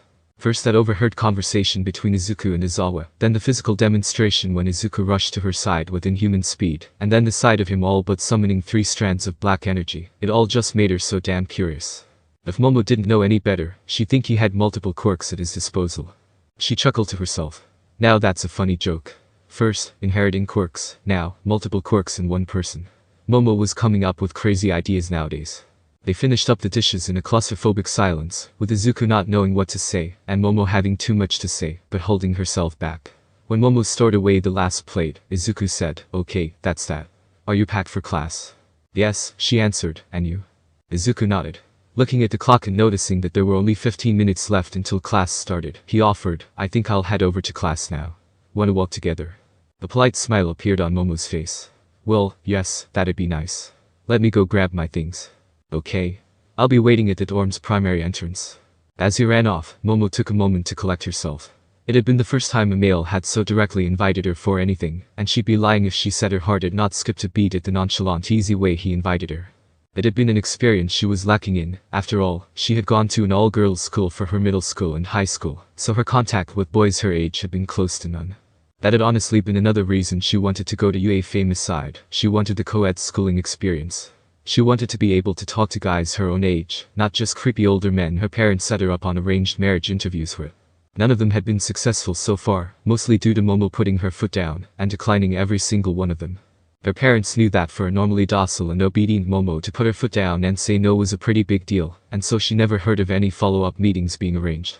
She just had to mess things up with Izuku.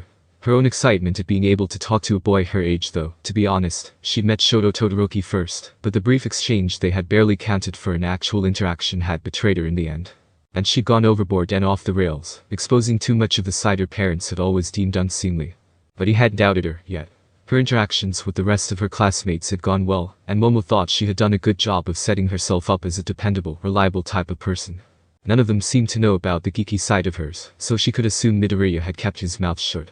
She was grateful for that, but Momo didn't have a way of comfortably broaching the subject with the boy. Oh well, she sighed. Things could be a lot worse. After retrieving her bag that she was using for class from her room, Momo met up with Izuku at the entrance to their dorm. He was waiting there with another boy, Tenya Ida and Achako Uraraka. Hello, Momo greeted pleasantly, earning a chorus of hellos back. Let us be off, then. Tenya enthusiastically said. I made sure that everyone has already gone ahead of us, so we were just waiting on you, Yaoi Rosu. Thank you for waiting for me. Momo bowed slightly, remembering the etiquette classes her parents made her attend. Izuku said cheerfully, no problem. The four lightly jogged to their first class, not wanting to be late on their first day. As they jogged, few words were spoken, and by the time they arrived outside of their classroom, there were 3 minutes remaining until class started. Izuku was surprised to find that it was assigned seating. He found his seat next to Katsuki Bakugo and Minoru Mineta. Oh boy, he thought, this is going to be an interesting year. As he walked towards his seat, his ears picked up the surrounding conversation. Dude, you're insane. Minoru Mineta shook his hands wildly. I'm telling you guys. I swear I saw a ski blonde bit just floating outside of the window last night. The confused-looking Denki Kaminari responded, what, and what? An attractive blonde girl, deadpan Minoru. Then, he spotted Izuku. Midoriya. Did you see the girl of my dreams last night, too? What? Izuku asked, feigning surprise. His heart sunk in his chest as he realized the identity of the person Minoru was likely talking about. It seems like someone had spotted Himiko last night. Dude, I think you're tripping balls. No offense, Ichiro said apologetically. Katsuki let out a snort of laughter at that comment. No. I swear that I saw the perfect woman floating outside of my... If you're here to chit-chat about perfect women, sneered a sudden authoritative voice, I suggest you leave and go home. Izuku recognized that voice and promptly sat in his seat, not saying a single word. As people realized who had just spoken, they too ran and sat down in their seats, immediately shutting up. Izuku was immensely grateful for the distraction from Minoru's topic. I am Shota Izawa and I will be your homeroom teacher for this year. 9 seconds, Izawa-sensei said, scowling. It took you all 9 seconds to realize that I was here, to shut up, and to sit down. In the real world, 9 people could die in 9 seconds. The time you waste could make all the difference. Remember that. At his bone-chilling words, all the class could do was gulp and nod. Now is typically the time where you'd expect me to go through orientation and the like. Izawa rubbed his eyes, and for the first time Izuku noticed that he seemed to be standing in a sleeping bag of some sort. He continued, but here at UA we do things differently. That changed into these and meet me on the general use PE grounds. From inside his sleeping bag, he pulled out a box and unceremoniously dropped it on the floor before exiting the room. Mina Shido, who sat in the front row, got out of her seat and opened it, revealing a bunch of blue and white track uniforms. Wow. They've got our sizes correct and our names on it, too, Mina breathed. She quickly distributed the tracksuits to their correct owner, never once asking for a name, and then she stopped and mulled over something. She hummed, growing a devilish smile. Girls change here, we kick the boys out, yeah. Immediately, Minoru protested, whoa. Why can't we all just be mature adults here and change together for the interest of time? Achako suddenly appeared before him, smiling serenely. With an angelic expression, she tapped Minoru with all of her fingers, causing him to float, before brutally shoving his levitating weightless body through the open door. All they heard was a loud yelp, a few cuss words, and a meaty-sounding thud. Point taken, Denki said. See you ladies on the flip side. He quickly gathered his clothing and left the room, followed by a group of more or less equally shaken boys. Mina waved after them. Bye-bye. As Izuku walked along to the general use PE grounds clad in his new blue and white personalized track uniform, he found himself gazing at the classrooms used by the general course students, who all looked like they were deep in session. While the general course had a more flexible schedule, with each student taking their own classes, class selection was almost non-existent for the heroics course students. They all had to take English, modern literature, modern hero art history, mathematics, and a litany of other required courses. The most exciting course and the one that Izuku was looking forward to the most was the Fundamental Hero Studies class, taught by All Might. The heroics class took up a vast portion of their time every day except for the weekends, and it was the defining class for the heroics course at UA. In it, they taught everything from regulations to hand-to-hand combat and everything in between. It was a class that made UA and its heroics program famous throughout the nation. He found himself thinking about Izawa's warning. If I find you lacking, I will not hesitate to expel you. It was a chilling threat, but not an unwelcome one. Izuku just had to prove himself to Izawa, and his warning gave him an even bigger incentive to do so. As he arrived with the rest of his classmates, he found a bunch of relatively tame-looking tools. A softball, a long jump pit, a straight track for sprints, and many more everyday equipment. Welcome to the Quirk assessment test, Izawa said with a mock flourish. As confused whispers went around the group of first-year college students, he continued, UA allows its teachers great freedom in what they do. So, what we're doing is essentially a test to see where your upper limits are. That forms the basis of our training. Izuku understood well, kind of. It was just a baseline test, right? Midoriya, as always, suddenly addressed him, you finished top of the practical exam, right? How far could you throw a softball in high school? Izuku briefly floundered as attention was suddenly turned onto him, but he finally said, 72 meters, I think. It had been a somewhat above average score, especially since he'd already started his workout program with All Might by the time his final test for the softball throw came. That was without your quirk, correct? Yes. Izawa sighed deeply. Such an archaic and dated way of doing things. In case you greenhorns didn't realize this, we don't live in a quirkless society. Villains have quirks, and they're not afraid to use them. So, in return, we must master our quirks to our fullest capabilities. We have to use what we were given for the greater good, and we can't shy away from our quirk. In our time here, you will learn to embrace your quirk in its entirety, or I will have failed you. He held up a softball to Izuku. Take this and throw it. Use your quirk. As long as you don't leave this circle, anything goes. In a quiet voice that only Izuku could hear, he added, show me that you are worthy. Izuku stared up at Izawa, accepting both the ball and the challenge. I will. Nodding, Izawa stepped back to give Izuku space, and motioned for the rest of the class to do the same. Izuku stepped into the circle, mentally prepping his mind for what he was about to do. Normally, he'd just throw it at 50%, but after Izawa's challenge, anything less than 100% would be insulting. And visualize opposites. For a moment, his brain shut down. Ice-cold terror, pure and raw, crept up his spine and spread to every crevice in Izuku's body. Where had he heard that before? And just why did it sound so familiar? Why did it evoke this feeling? He shut his eyes and breathed in deeply. Calm down, he gently told himself. Breathe in for 10 seconds, breathe out for 5 seconds, repeat. He repeated the sequence until his rapidly beating heart finally returned to a more agreeable level. It was still slightly elevated, but at least he had control of his body again. Izuku had no idea where that voice came from, or why it absolutely, downright terrified him to his core, but he was certain of one thing. Visualize opposites. He could do that. He had no idea how he knew, Izuku just knew intrinsically what to do. He grabbed the softball in his right hand and cocked back. His arm began to glow as green electricity and fragmented black shadows swirled around his palm, and he gathered One For All in its entirety and visualized opposites, his hand flexing instinctively. With a low grunt, he swung his arm forward and released all the pent-up energy gathered, sending green lightning flying wildly in all directions. The softball exploded out of his grasp, soaring high into the sky with an ear-shattering boom. Though, he heard one of his classmates involuntarily mumble. Izawa stared at the distance reader in his left hand. So, there you have it. If Izawa had been impressed, he surely didn't show it.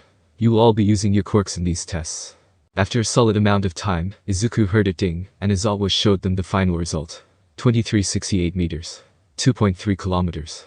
Even Izuku hadn't expected that type of result, and judging by the flabbergasted looks of his classmates, they hadn't either. Immediately, everyone burst into conversation. That's slightly crazy, Ijiro said, still in awe. But, Mina cut in, this seems exciting. We get to use our quirks all we like. Exciting, Izawa sneered. How about we make this truly exciting? The student who ranks last in these 8 tests will be judged as having no potential and promptly expelled. That shut everyone up. That can be fair, Mina said. It had been her words that had prompted such an extreme reaction from their teacher, so she felt the need to make amends for it. It's just our first day, after all. The life of a hero isn't fair, Aizawa countered. Villains, natural disasters, you name it, a hero doesn't ever get to choose what they are going to have to deal with on any given day. You either rise up to meet the occasion or you fall and suffer the consequences. For these next few years that you're at UA, I will grill that lesson into your tiny little brains. Your duty is to rise up to the occasion and go, just like our school motto says, above and beyond. He paused, smiling savagely. Plus Ultra. The first test was a simple seated toe touch. Unsurprisingly, the highest scorers for this test were all females, save for the exception of Katsuki, who surprised everyone by demonstrating surprising amounts of flexibility, able to go beyond his feet. He still didn't beat out Mina and Momo, though. Those two girls' torsos practically melted into the ground, showing off their flexibility, resulting in Momo getting first, and Mina placing a close second. When it came to Izuku's turn, he tried his best to reach for his toes, but he could only touch the bottom of his ankle. His workouts with All Might primarily focused on strength, never on flexibility, so Izuku surmised from this test that he could probably use a few more stretches in his workout routine. He wondered what All Might would think about flexibility. Izuku just couldn't imagine All Might being flexible. The next test was sit-ups. Now this was more favorable. Izuku never neglected ab day, so he was confident in the speed and precision of his sit-ups.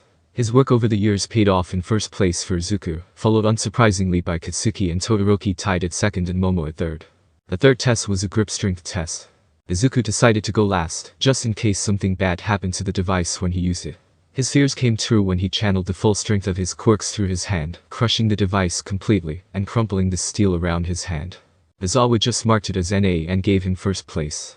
Second place had gone to Momo, who had made a mini hydraulic press for the test out of her body, and third went to Mizo Shoji, who had scored 540 kilograms. Next was a 50-meter sprint. Izuku channeled all of his power into his legs, exploding forth and using 2 strands of black whip to slingshot forward. This proved to be too fast for him to keep up with, and he ended up crash landing at the finish line, tumbling forward without any control for about 10-20 meters. It hurt like crazy and his legs creaked under the pressure, but he was sure he hadn't broken anything. He still got first place with a time of 2.3 seconds, followed by Tenya's 3.04 seconds and Momo's 3.9 seconds. Momo had constructed a bicycle for the test, though. She had excused herself, gone behind a building, and reappeared with a fully formed bicycle. Aizawa allowed it, since like the hydraulic press, it was technically her quirk at work. All Izuku could do was admire how versatile her quirk was. The fifth test was a standing long jump test. This one was notable for how many students jumped entirely out of the pit. The pit itself was only 5 meters, so a couple of students had jumped out of the pit, and thus earned them an automatic NA in first place. First had been Katsuki, who had used his explosions to boost him way past the pit. Sayu Asui had just managed to jump it thanks to her quirk, Frog, giving her extremely powerful legs and heightened jumping capabilities. Shoto used the ice side of his quirk to construct a bridge and simply walked over it, and Izuku pumped 10% through his legs and leapt, clearing the pit. As things currently stood, he could only safely use 100% twice more in his legs, arms, and hands. Nothing was broken, which was a good sign that his third quirk was holding things together, but he hoped he wouldn't be forced to use 100% in the remaining tests. If it came down to it, he would gladly use 100% past his limit. It's just that he didn't want his classmates to see him get injured because he couldn't control his quirk. Call it a pride thing or whatever, that was just how Izuku thought. Luckily, Izuku's hopes came true with the next test. Repeated side steps. This one simply favored who was more athletic rather than what type of quirks people had, but Izuku managed to get a slight edge over the competition by shooting out strands of black whip in between steps, slightly accelerating his movement. That extra little effort paid off with a first place victory. The second to last test was the softball throw that Izuku had already done. Surprisingly, Izuku placed second even with his score. He was far outclassed by Chako, who had achieved the frankly staggering score of infinity by making the ball float up unendingly. Third place had gone to Katsuki, who had blasted the ball for 705 meters. Still, it shocked him to find someone who could score infinity on the test. The final test was a long-distance run of 1 kilometer. Momo had everyone beat the moment she left to go around the corner and returned with a fully functioning, modified electric bike. After she showed up with a vehicle to a foot race, everyone else knew that they'd be fighting for second and third place. In long distance, Tenya had Izuku beat. At his restricted 50%, Izuku was simply not faster than Tenya running in a straight line. He might have been quicker and more agile, but he definitely wasn't faster. Tenya placed second at 92 seconds, and Izuku placed third at 99 seconds. He had been chased all the way by a fire-blasting Katsuki and ice-surfing Shoto, who came in fourth and fifth respectively. Momo had blown everyone out of the water with a time of 75 seconds, cruising along at a comfortable 48 kilometers per hour. And just like that, the quirk assessment test ended. Alright, gather round, come see your rankings. Aizawa yawned, muffling it with a well-placed hand. As his classmates anxiously gathered around to see the results on Aizawa's tablet, Izuku could have sworn he saw All Might peeking out from behind the corner of a nearby building. As soon as Izuku looked at him, though, All Might retreated behind the corner, leaving Izuku to wonder if he saw an illusion or not. Shaking his head, he turned his attention to the tablet that Aizawa was holding. The tablet only had the top 5 results in place, and it read 5 Tenya Ida, 4 Shoto Todoroki, 3 Kasuki Bikugo, 2 Momo Yoirozu, 1 Izuku Midoriya. Remember these names, Nats, Aizawa Groose. As of right now, they're the top of your class. Aim to surpass them. No one said a word. While Izuku was glad to not have been expelled, he didn't exactly appreciate being labeled as the best in the class on the first day, and made an object to surpass. But, if he was being honest with himself, a small portion of him glowed positively with pride.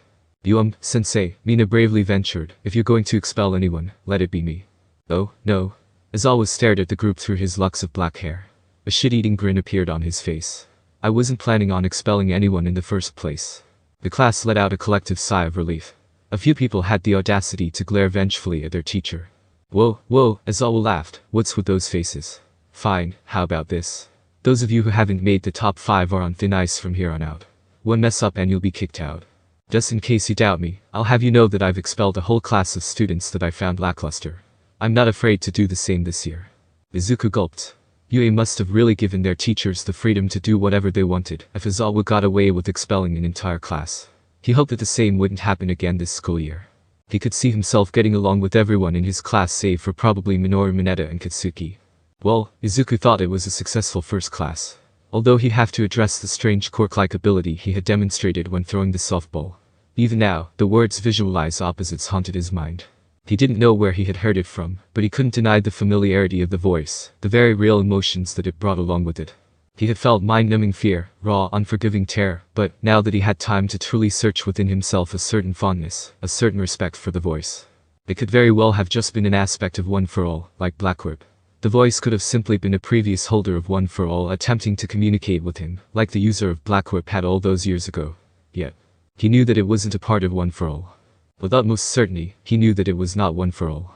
It couldn't have been part of his unnamed third quirk, either. That one negated bodily damage. This one was different, he could just tell. He didn't know how he knew, but he just knew. This was an entirely new quirk. Well, shit, Izuku thought to himself. All Might needed to know about this development. Izuku Midori ate quietly in a cold room. He performed well today, so he had the luxury of being served a 3-course meal. Meals such as these used to be rare to come by, so he took full advantage of it, scarfing down his food in large, unrestrained bites. The other occupant of their room stared at him reproachfully. She was battered and bruised all over, with dried blood coating her chin and fingers, and all she had in her plate was a thin slice of bread, undoubtedly put there to encourage her to achieve better results next time. The whole point of having a winner and a loser dine together was to encourage the loser to try extra hard in their next session. Izuku's eyes focused on the bread. It was a pathetic morsel in the face of Izuku's meal, and Izuku found himself pitying the blonde girl. There had been days in the past where he went hungry, after all, and he knew just how harrowing an experience it was. He split off about a third of his remaining meal and walked over to her, unceremoniously dumping it on her near empty plate. The girl glared at him. I don't need your pity. Izuku shrugged. Suit yourself. I didn't want to eat it, anyways. Liar, she accused. You're famous for how much you eat and how often you do, you know. It's all Kazuki and Sayaka ever go on about. That's because they're sore losers. Half of my meals I get are because I outperform them. Also, Kazuki is dead, he pointed out naturally, as if that fact were something as simple as stating that the sky is blue. What? You heard me, Izuku said, crossing his arms. Kazuki got fed up and attacked me, so I shot him with a fork. Oh? Both of them stood in silence before the girl spoke again. I'm glad you did. He was kind of annoying. True. Silence. Then. Are you sure that I can just have this? Her tone was a lot less hostile than it had been before. Rolling his eyes, Izuku replied, yeah. No strings attached. Go on, eat it. Izuku returned to eating his meal, wasting no time in shoveling it down. He didn't even bother to stop and taste the food. His quirks took up a lot of energy to operate, after all, and there was no better way to replenish lost energy than eating. On the other hand, the girl just poked at her newfound meal. She was still uncomfortable with accepting the act of kindness, and she couldn't be sure whether or not he wanted something in return for the food. It happened all the time, trades such as these. Food for an act of some kind, whether it be a request to throw the next match they had, or to give them food on a day when they were lacking it, everyone made deals. It was how their world inside confinement worked. But not this boy. This boy, he the faceless man constantly bragged about, saying that he was his greatest creation, was different. After figuring out how to use his quirks, he apparently had been obliterating his competition, earning meal after meal, and developing a reputation for being merciless in the place that they had dubbed the arena. But she couldn't see that merciless side anywhere. Izuku had been the only person to offer her food without asking for anything in return if he could be believed, she added mentally, but somehow, she knew that he was being serious when he said no strings attached. It had been the first nice thing anyone has done for her in quite some time. She looked at him. Really looked at him, looked at that stupid face of his shoveling stupid food down into that stupid throat like a stupid moron. His stupid green eyes focused on her staring at him, and so she looked away meekly. Sighing, the girl decided to just eat the food that he'd graciously decided to give her. And while doing so, she just might have. She developed a little crush. I'm sorry, everyone. When they had left the PE grounds, Mina Ishido had quickly rounded up her classmates and promptly apologized. What for? Ichako asked, tilting her head. For what I said to Izawa-sensei, Mina clarified. I ended up nearly getting someone expelled, and Momo cut in. No need to worry. I think he would have found a way to threaten to expel us regardless of what you said, just to make sure we did our best in the quirk assessment test. You just played into his hand, that's all. I doubt he had any real intentions of expelling us, anyways. Mina stared up at Momo like she was a saint, and she cried, thank you yeah Momo. Instantly, to the envy of some boys, she hugged Momo and buried her head into her chest. Am I yeah Momo? Momo asked in a small voice, turning red at the way Mina rubbed her cheeks against her chest.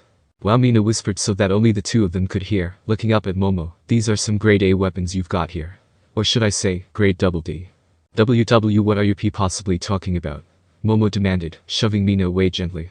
Her face was quickly resembling a ripe tomato, and with the realization that all of her classmates were watching the scene unfold, she quickly hid her face behind two trembling hands. Izuku thought he heard her count slowly to 15, and once she did, she lowered her hands, face impassive. It was impressive how quickly she changed from embarrassed to stone cold, actually. Anyways, let's all get a move on. We wouldn't want to be late for class now. The class murmured in agreement and dispersed, walking towards their classroom. Momo waited for a moment, making sure everyone left, before popping a quick seat down on the ground behind a nearby wall. She took a deep, shaky breath. That had been too close. Any more from Mina and she would've. Aoi Rozu. Wincing, Izuku covered his ears from Momo's unearthly screech. Relax, it's just me. Thankfully, Momo stopped screaming, but in his place, a completely mortified and embarrassed expression made its home on her face. She didn't trust herself to speak, and seeing the girl remaining silent, Izuku went ahead and said, when I looked back, I saw that you were missing and decided to come find you. I didn't mean to intrude, he trailed off awkwardly. When she still remained silent with mortification at having been seen by Izuku again. In an embarrassing state, Izuku pressed on, is something wrong, Yaoi Rozu? You can always talk to me, you know. Momo finally made a sound by sighing deeply. She looked up at him, get nervous in front of crowds, so I needed a quick recharge. Ah. Izuku knew that feeling all too well. Me, too. I wanted to thank you, by the way. Eh? What for? She asked. Izuku scratched the back of his head. For saving me yesterday night. If you hadn't interrupted the conversation and suggested that we all go to bed, it might have gone on forever. So thanks. You got me out of a tough spot there. He held out a hand for her. Momo blinked. Maybe she and Izuku had more in common than she thought. After hearing that he got the record for most points on the entrance exam, and after he placed first in the quirk assessment test, she had assumed that that was the type of unreachable existence he was, but now. She wasn't so sure. The smile on his face seemed too real, too human, and the hand she grasped was too warm for him to be unreachable. As she accepted the hand helping her up, she desperately tried not to think about how this was one of the rare occasions she held another boy's hand. Momo had held hands before. Like, with cousins, sure, but she had held hands with a boy before, so this was nothing special. After mentally calming down, Momo said, no need to thank me. With a rather obfuscating expression, she willed herself to let go of Izuku's hand. Izuku smiled kindly, looking back in the direction that their classmates went in. Wanna head back? Yes, that would be nice, Momo answered, and the two began to walk in the direction of their classroom. They passed the time in a somewhat strained silence, and Izuku, seeking to make the walk more bearable, finally gathered the bravery to ask her a question. So, what class are you looking forward to the most? Foundational Hero Studies, for sure, Momo answered instantly, eyes glittering in excitement. After all, it's taught by All Might. How cool is that Irk? Realizing her slip-up, she faked a cough. Almost geeked out on him, Momo, she admonished herself mentally. Yeah, definitely. Izuku looked blinding to behold, he was smiling so widely. I wonder what costume he's going to wear. Silver Age All Might would be sick. Yes, that would be nice, she returned, mentally thinking. Do not nerd out about Golden Age All Might. Do not nerd out about Golden Age All Might. Do not nerd out about Golden Age All Might. Bronze Age All Might wouldn't be as cool, Izuku stated, brushing his chin with 2 fingers. And Golden Age All Might is just too gaudy for me. I definitely would prefer the Silver Age costume. Momo stopped and stared at Izuku like he had just stabbed her in the gut. What's wrong with the Golden Age costume? Have you seen it? Izuku said. It's just gold. Various shades of it, sure, but it's just one color. It would have been so much cooler if it had been like, I don't know, gold and black, for example. Black could go a long way in costume design, in my opinion. Momo couldn't contain herself anymore. But the gold is a message. It's a signal to the villains that he is there. It's bright, snazzy, and captures the attention of everyone who looks at it. You could take one look at him in the costume and be like, All Might is here to save the day. It's also the very first costume he appeared in, and so it's also the most memorable. It brings back a wave of nostalgia and peacefulness that his Silver Age or Bronze Age costumes can't ever hope to accomplish, and plus, gold is the symbol of the golden future he wanted to deliver us to. So how can we ignore something like that? And it's not just one color, there's yellow, gold, goldenrod, pale goldenrod, dark orange, sienna, golden brown, pale gold and a lot more, I'm sure. Saying that it's all just one color is, quite frankly, a disservice to the costume designer, and Momo stopped walking and stopped talking suddenly, and Izuku stopped with her. He watched, fascinated, as she slowly began to grow redder and redder, as she realized she just ranted for a good minute. Looking away from him, Momo said, Please ignore everything that I've just said. I've embarrassed myself enough in front of you. What? No, Izuku quickly said, You've never done anything like that, Yoirozu. Not once. Momo stared at him incredulously. With no response, Izuku motioned for her to extrapolate further upon her train of thought. And never mind, I was being silly. It's nothing, let's just ignore it, she finally said. Izuku watched her turn away to leave, but in a rare show of confidence, he reached up to grab her shoulder and twirled her around. It's not nothing. You obviously feel like you've embarrassed yourself in front of me, but I'm here to tell you that you're wrong. You've done nothing of the sort. Momo stared deep into his intense gaze before faltering, looking down. Deciding to be open for once, she said, But I thought you were an errand boy, and I revealed all that embarrassing stuff about me. Izuku sighed. The whole errand boy business was a mistake on All Might's part. I understand why he did it, but if you want, I can get him to apologize for that. Before Momo could even get the chance to deny him, he continued. Also, what embarrassing stuff are you talking about? I don't remember you saying anything bad. But Momo trailed off, feeling like a fish out of water at being confronted so directly. Izuku didn't look like he was letting her off the hook that easily, so she said, gushed about All Might. Even her reason sounded lame in her ears. Izuku let out a quick snort of laughter. Yeah, like every person does. Oh no, you outed yourself as an All Might fan, the horror of it all. Just like every other citizen in Japan. Momo puffed out her cheeks. When you put it like that, it sounds ridiculous. Maybe because it is. Izuku offered, chuckling lightly. She attempted to start, but ultimately she ended up growling at him before falling silent. Izuku laughed at her reaction, letting go of her shoulder. Come on, he said, holding out his hand, I feel like we got off on the wrong foot. I'd like to be good friends with you, Yoirozu. How about we start over? Momo took a look at his hand before tentatively shaking it. It was so warm. Izuku tried to end the handshake, but he found Momo still holding on to it. She was looking down at her feet, and she asked. You don't think it's unseemly? To like heroes. Unseemly? Izuku repeated, flabbergasted. Definitely not. I'd say it's normal. Either that, or I'm the biggest degenerate on the planet. Right? She didn't sound convinced. Izuku could tell that she had some sort of mental block, capping how much she could openly express her feelings for heroes. While he didn't know why that was there, he could at least start the process of removing it, if Momo were willing to do so, at least. Look, Izuku said, I'll keep the fact that you like heroes under wraps, okay? But in return, I'd like it if you at least felt free to talk to me about that sort of stuff. She considered it. It honestly seemed too good to be true. You really won't tell anyone? Izuku grinned. Of course. A true hero never lies or commits dishonest acts. Momo couldn't help but laugh at that line. Really? You really picked a line from Learning with All Might. What a throwback. I think I was still in elementary school when that book first came out. Hey, you're the one who recognized where that came from, Izuku pointed out. Momo stuck her tongue out at him, but then she quickly retracted it, burning in shame at the childish act she just did. Izuku just laughed good-naturedly at her action. Come on, we're going to be late for the next class. He shook his hand free from her iron grasp on it, and motioned for her to follow him. As she did just that, Momo found herself thinking. Could she trust his words at face value? She didn't really know the boy, but something about him seemed trustworthy. He didn't seem to be the type of guy who could or would lie with a straight face like that. Well, maybe she can just trust him a little bit, see if he's worthy of her full trust before gushing about heroes to his face. It made her giddy, the idea of having someone she could just let her guard down around, someone she could just be herself around, but it was far too early to do such a thing, in her opinion. But she thought, it surely can't hurt to try, right? Tashinori, you can come out of your hiding spot. Ah, Aizawa, Tashinori said, coming out from behind the corner and wearing a sheepish smile. How long did you realize I was there? The underground hero merely rolled his eyes. I saw you poking out from behind a few bins during the quirk assessment test, so I just guessed you had something you wanted to talk to me about. Either that, or you wanted to watch and see how your protege did. Tashinori rubbed the back of his head, sheepishly laughing. I'm guessing it was the latter. Well, Tashinori said, I just wanted to know what you think of him. Aizawa looked at the number 1 hero. Too early to tell.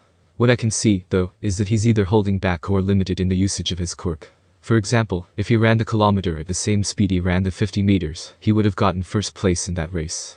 Now, obviously no person could be expected to sprint the full kilometer at the same rate they'd run the 50, but there was just too big of a difference in speed. He took a breath before continuing. He ran the 50 in 2.3 seconds, meaning he was maintaining an average speed of 21 or 22 meters per second. That means, if my math was correct, he could run the kilometer, at full speed, in about 46 seconds. But he didn't, he got over twice the expected amount with a time of 99 seconds. That's just far too big of a discrepancy to justify with a sprint versus jogging argument. What that leads me to believe is that he doesn't quite have full control over his quirk yet, or can't handle the potential power output of it.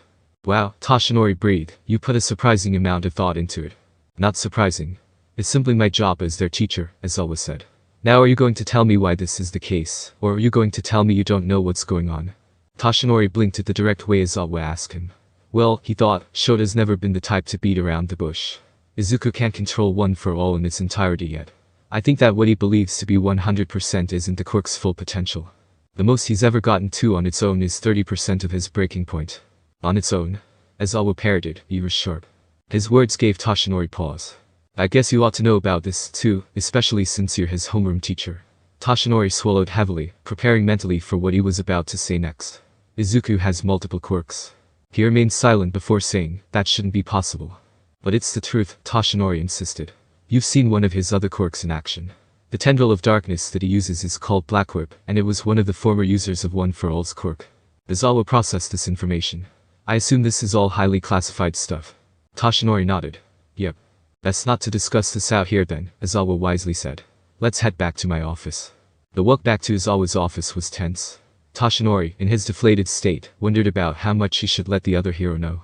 Izuku's information was private and frankly his own business, but even Izuku himself did not know everything about him. Tashinori had withheld that information about his history and his other non-One For All-related quirks from him. They erased the boy's memory for good reason. Who knows what forms of torture All For One subjected him to. Tashinori did not want to see Izuku suffer underneath the weight of something he was forced to do. But, Tashinori thought, I can trust Shota.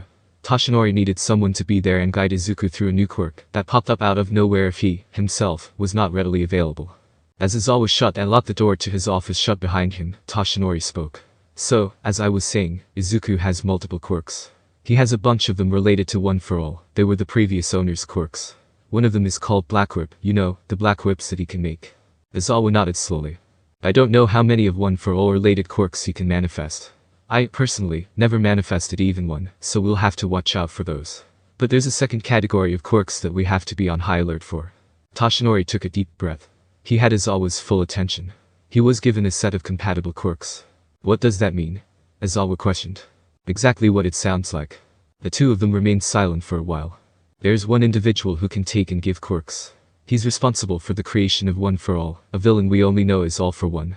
Tashinori all but snarled out that name. Years ago, he abducted young Izuku along with a bunch of other children to perform experiments on. Tashinori grit his teeth. He had always hated this story, mostly because it reflected on his failure to save innocent children. We don't know for sure what his goals were, but it seemed like he wanted to create the perfect obedient super soldier.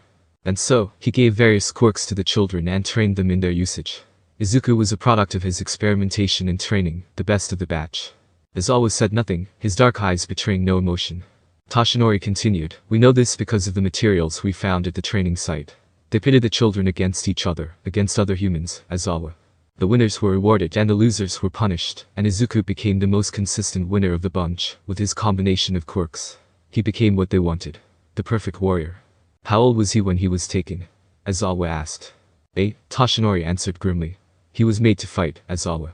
All for One stuck 6 quirks inside of him, I think. The combined strain should have killed him, but it somehow didn't. He not only lived, he thrived. Do we know which 6 quirks were placed within him? Toshinori nodded. Yes, but I don't have them readily available right off the top of my head.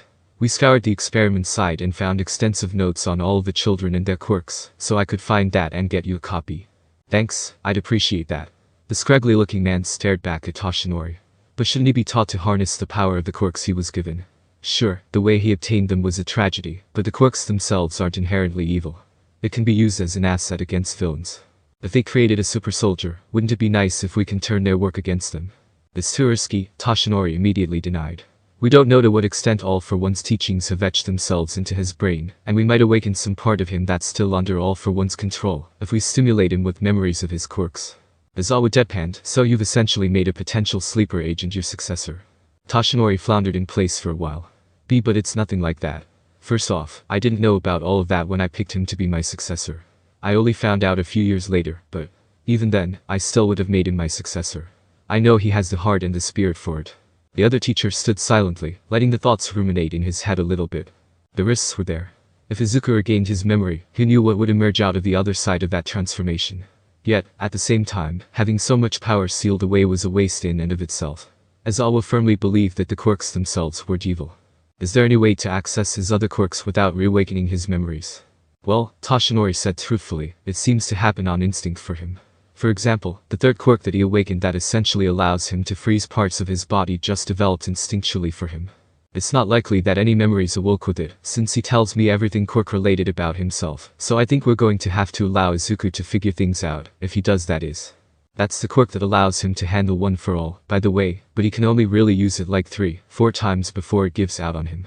I think that using that quirk in conjunction with One For All lowers One For All's potential, but that's just a guess. Aizawa nodded. But what do we do when he asks about where the quirk came from? He seems like a smart boy, he should be able to figure out that it's not normal to have multiple quirks. I have a simple solution to that. We tell him that it's a quirk gained from One For All, Toshinori answered. That doesn't seem like you, Aizawa observed. Lying to a boy. Toshinori stared down. There are times where a lie can go a long way. I just don't want to run the risk of triggering any memories. Who knows if the wipe was complete? The risk is still there of All For One having implanted something during their time together. So, essentially, you want to just wait and see, and when the time comes if it does that he reawakens a quirk, you want to tell him that it's an One For All-related quirk, Aizawa summarized. Yes, Toshinori affirmed. Please, Aizawa. Fine. I'll go along with this farce, Aizawa said bluntly. But I don't appreciate you giving me a potential sleeper agent. He won't be one. The possibility of it is slim, I just want to take no unnecessary risks, Toshinori admitted. Thank you for hearing me out, Aizawa. The other man held up a hand. No need. I'm just interested in figuring out how to properly teach him. You've given me a lot of food for thought. Still thank you. I told you that there was no need for that already. The rest of the morning passed by quickly after the quirk assessment test. Izuku and his class sat through English, modern literature, and mathematics, before finally being released for lunch. Seeing as to how most kids went to the cafeteria on campus, Izuku opted to avoid the lunch rush by bringing his own meal from the dorm. It was nothing special, just 3 sandwiches with a protein shake. Izuku was capable of making more complicated meals, but when he was just taking care of himself, he was more inclined to make something simple. The sandwiches and protein shake gave him enough fuel to last throughout the day until dinner, where he'd really eat up. As he walked out of the classroom, he was approached by an energetic Ichiro Kirishima. Hey Midoriya. Wanna come eat with us? He gestured to a small group of kids including Katsuki Bakugo, Tenyu Iida, Denki Kaminari, and Shoto Todoroki. Izuku flushed a bit and responded, I'd love to, but I promised someone I'd eat with them. No worries, Denki said. Then, leaning in closer to Izuku, he conspiratorially whispered, so, boy or girl? For a brief moment, Izuku wondered if he should tell him the truth. Gee girl, Izuku finally relented. Denki whistled. Completely understandable. From our class. If it's Yaoi Rozu, I'm legally obligated to high-five you and then kill you. Izuku could swear he was about to burn on the spot from sheer embarrassment. And no, from outside our class. Class 1C. Jesus Christ, you work fast. Doing God's work out here, eh? Denki laughed. Then, turning to the other boys, he said, sorry lads, Midoriya's got a hot date. We shall wish him luck and then send him on his way. Good luck, Ichiro said. Tenyu followed his lead, wishing Izuku luck, while Katsuki just laughed, amused at the whole situation. Meanwhile, it looked like the whole situation just flew over Shoto's head, with how impassive his face seemed. Thanks. Now Izuku was burning a bright red. I'd love to eat with you guys, though. Tomorrow. Sure. Surprisingly, it had been Katsuki who spoke. Hurry on to your little date, Deku. We can eat tomorrow. He spoke in a teasing tone, no doubt finding great humor in this situation. With a hurried goodbye, Izuku left that embarrassing situation and hightailed it to the entrance of UA University. With a relieved sigh, he pulled out his phone to text Himiko. Izuku. Hey. Izuku. I just finished my classes and have 1.5 hours for lunch. Would you like to meet up somewhere and eat? Izuku. We can find some place close by or eat on campus. Right as he sent the last text, a soft pair of hands obscured his vision. Surprised at being snuck up so effectively on, he was about to grasp the hands and tear them off when he heard a gentle, "Guess who?" Relaxing, Izuku smiled. Himiko. You got me, came the reply, whispered sensually into his right ear. As Izuku shivered, Himiko giggled, hanging on to her position on Izuku's head. She pressed her body into him so that Izuku could feel every curve and swell of her figure, and eventually, she dropped her hands to wrap around his chest, giving him a full hug from behind. How's the first day going for you? It's going well, he answered, distracted. Himiko, you can stop hugging me. No? Dini, she drawled, squeezing him even tighter. Do you not want me to hug you like this? Say that you dislike it, and I'll stop. Izuku blushed. It's not that I dislike it. Oh? Then what's wrong? I were in public, you know, he finished in a small voice. Fine, Himiko said simply, letting go of him. Izuku, finally free to move, turned around to greet Himiko properly, but he was instantly met with a raised finger to his lips. But, before you say anything, we need to work on that. Get you to be more comfortable with PDA, I mean. PDA? Izuku parroted, confused. What's a PDA? She laughed, snorting cutely. PDA stands for Public Display of Affection. Oh, Izuku swallowed thickly. Personally, I prefer private displays of affection. Himiko grinned. What we do in private will be something else entirely. Oh? Himiko lowered her finger, smiling wide in that cat-like grin. Just kidding. Remember at your pace, Izu. I'm ready for anything you want to do. Izuku's face blossomed like a crimson flower. The two walked off campus, milling about for a while, before ultimately deciding on a fast food joint, MC Ronald's, since Himiko didn't bring her own food. They ordered a grilled cheese sandwich for Himiko, which Izuku paid for, and received her food, sitting down in a secluded corner. Izuku waited for Himiko to start before scarfing down his own prepared meal, pausing at times to chug his protein shake. Himiko just watched him with a bemused expression, taking small bites of her own sandwich. So, Izu, she hummed, causing Izuku to look up at her from his meal. How's your first day going so far? It's been really interesting. Izuku immediately responded. Instead of orientation, we had to test our quirks in a quirk assessment test. Our teacher said that the person with the lowest score would be expelled, but fortunately, he was just joking. Well, I don't know if he was joking or not, since he didn't do that, but just threatened the rest of us with expulsion. He's a pretty scary guy. I have no idea whether or not he's being serious. Himiko picked up on something Izuku said. It was scored. How'd you do? Flushing a bit, he said, first place. But that's all. Himiko giggled cutely, reaching up to stroke Izuku's bangs with her non-dirty hand. That's a good Izuku. I'm happy for you and proud of you. Izuku turned a much deeper shade of red than he was previously. Being praised so directly, like he was a little kid, didn't feel as bad or embarrassing as he thought it would have been. Especially coming from Himiko, it felt rewarding. The blonde grinned, still stroking his head. Scratch that, it was embarrassing as hell. Face ablaze, he gently grabbed Himiko's hand and lowered it to the table, saying, "This is a bit embarrassing." Sorry.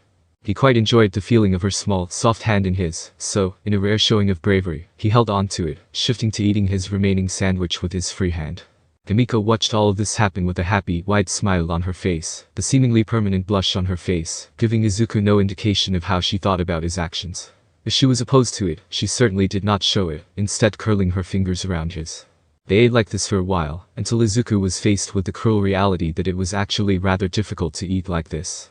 Blushing even harder, he remorsefully let go of her hand, or at least tried to. Himiko just held on to it with a growing grin, shifting so that her fingers intertwined with his. And just where do you think you're going, she hummed. Nowhere. Good. That's what I like to hear. She was done with her grilled cheese and was now just focusing on him. Izuku, embarrassed, and, if he were being honest, a bit happy to be under her heavy scrutiny, shifted in his seat, acutely aware of the rather suffocating silence that had suddenly developed. Fortunately for him, Himiko broke the silence with, "So, Izu, what's your afternoon looking like?" "That's foundational hero studies," Izuku replied. "Though, that takes up the whole afternoon. I'm super pumped for that. How about you?" Anatomy 21 and Pre-Med 1, she prattled disinterestedly. And we have some kind of event later today. I don't know, but participation is mandatory. Izuku was genuinely curious about Himiko's courses. The general course students had a lot more freedom in choosing what courses they could take, as opposed to the hero course's rigid structure. Pre-Med. Are you looking to go into medicine? Well, Himiko drawled, it's more like I'm interested in the human body. How to best cut up the human body, how to best strain the blood and where to make the incisions. Well, best not to tell him that. Still, that's a neat idea. Izuku smiled kindly, adding, Himiko-sensei. Has a nice ring to it, no? Himiko huffed. You know how I dislike you adding honorifics to my name. Though, she guessed she wouldn't mind being called Himiko-senpai by Izuku. Izuku nodded. One of her first words to him were call me Himiko, after all. Thinking back on his earliest memories of her that he had, Izuku couldn't help but smile. She was his first true friend. That thought caused warmth to flood throughout his system. It's been so long since we first met, hasn't it? That caused Himiko to blink. Yeah, but what made you say that all of a sudden? Dunno. Felt nostalgic for some reason, he deflected. How long has it been since we met? Feels like forever ago. 10 years ago, Himiko answered instantly. Izuku laughed. Come on, it hasn't been that long. We met about 4 years ago, if I remember correctly. Meeting Himiko was closely related to Izuku becoming One For All successor, since it had been Izuku's training by cleaning up the Tagaba Municipal Beach Park that led him to meeting Himiko in the first place. Neither of those two things were things he'd forget easily. Himiko had an unreadable expression on her face. It almost looked like her expectations or hopes had gotten crushed ruthlessly. But it disappeared as quickly as it came, leaving Izuku to wonder if it had ever actually been there in the first place. Her expression shifted, and she smiled coyly at him. If you remembered, would you ask me in the first place? Izuku gaped like a fish out of water, floundering about for an answer. Just because, you know. Himiko giggled. Do I? No? Yes. I don't know. Izuku wanted to shoot himself for how inexcusably awkward he was being. He'd already metaphorically shot himself in the foot, might as well finish the job. While Izuku was having his inner crisis and steadily turning as red as a tomato, Himiko gazed at him fondly. So cute. So cute. So cute. So cute. So cute. So damn cute, it should be illegal. He qualifies as a national wonder, at this point.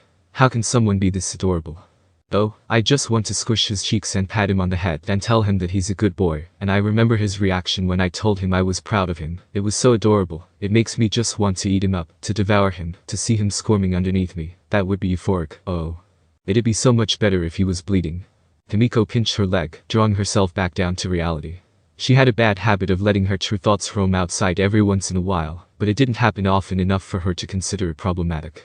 In fact, it only happened when Izuku was involved, and she took everything that happened with him to be a blessing.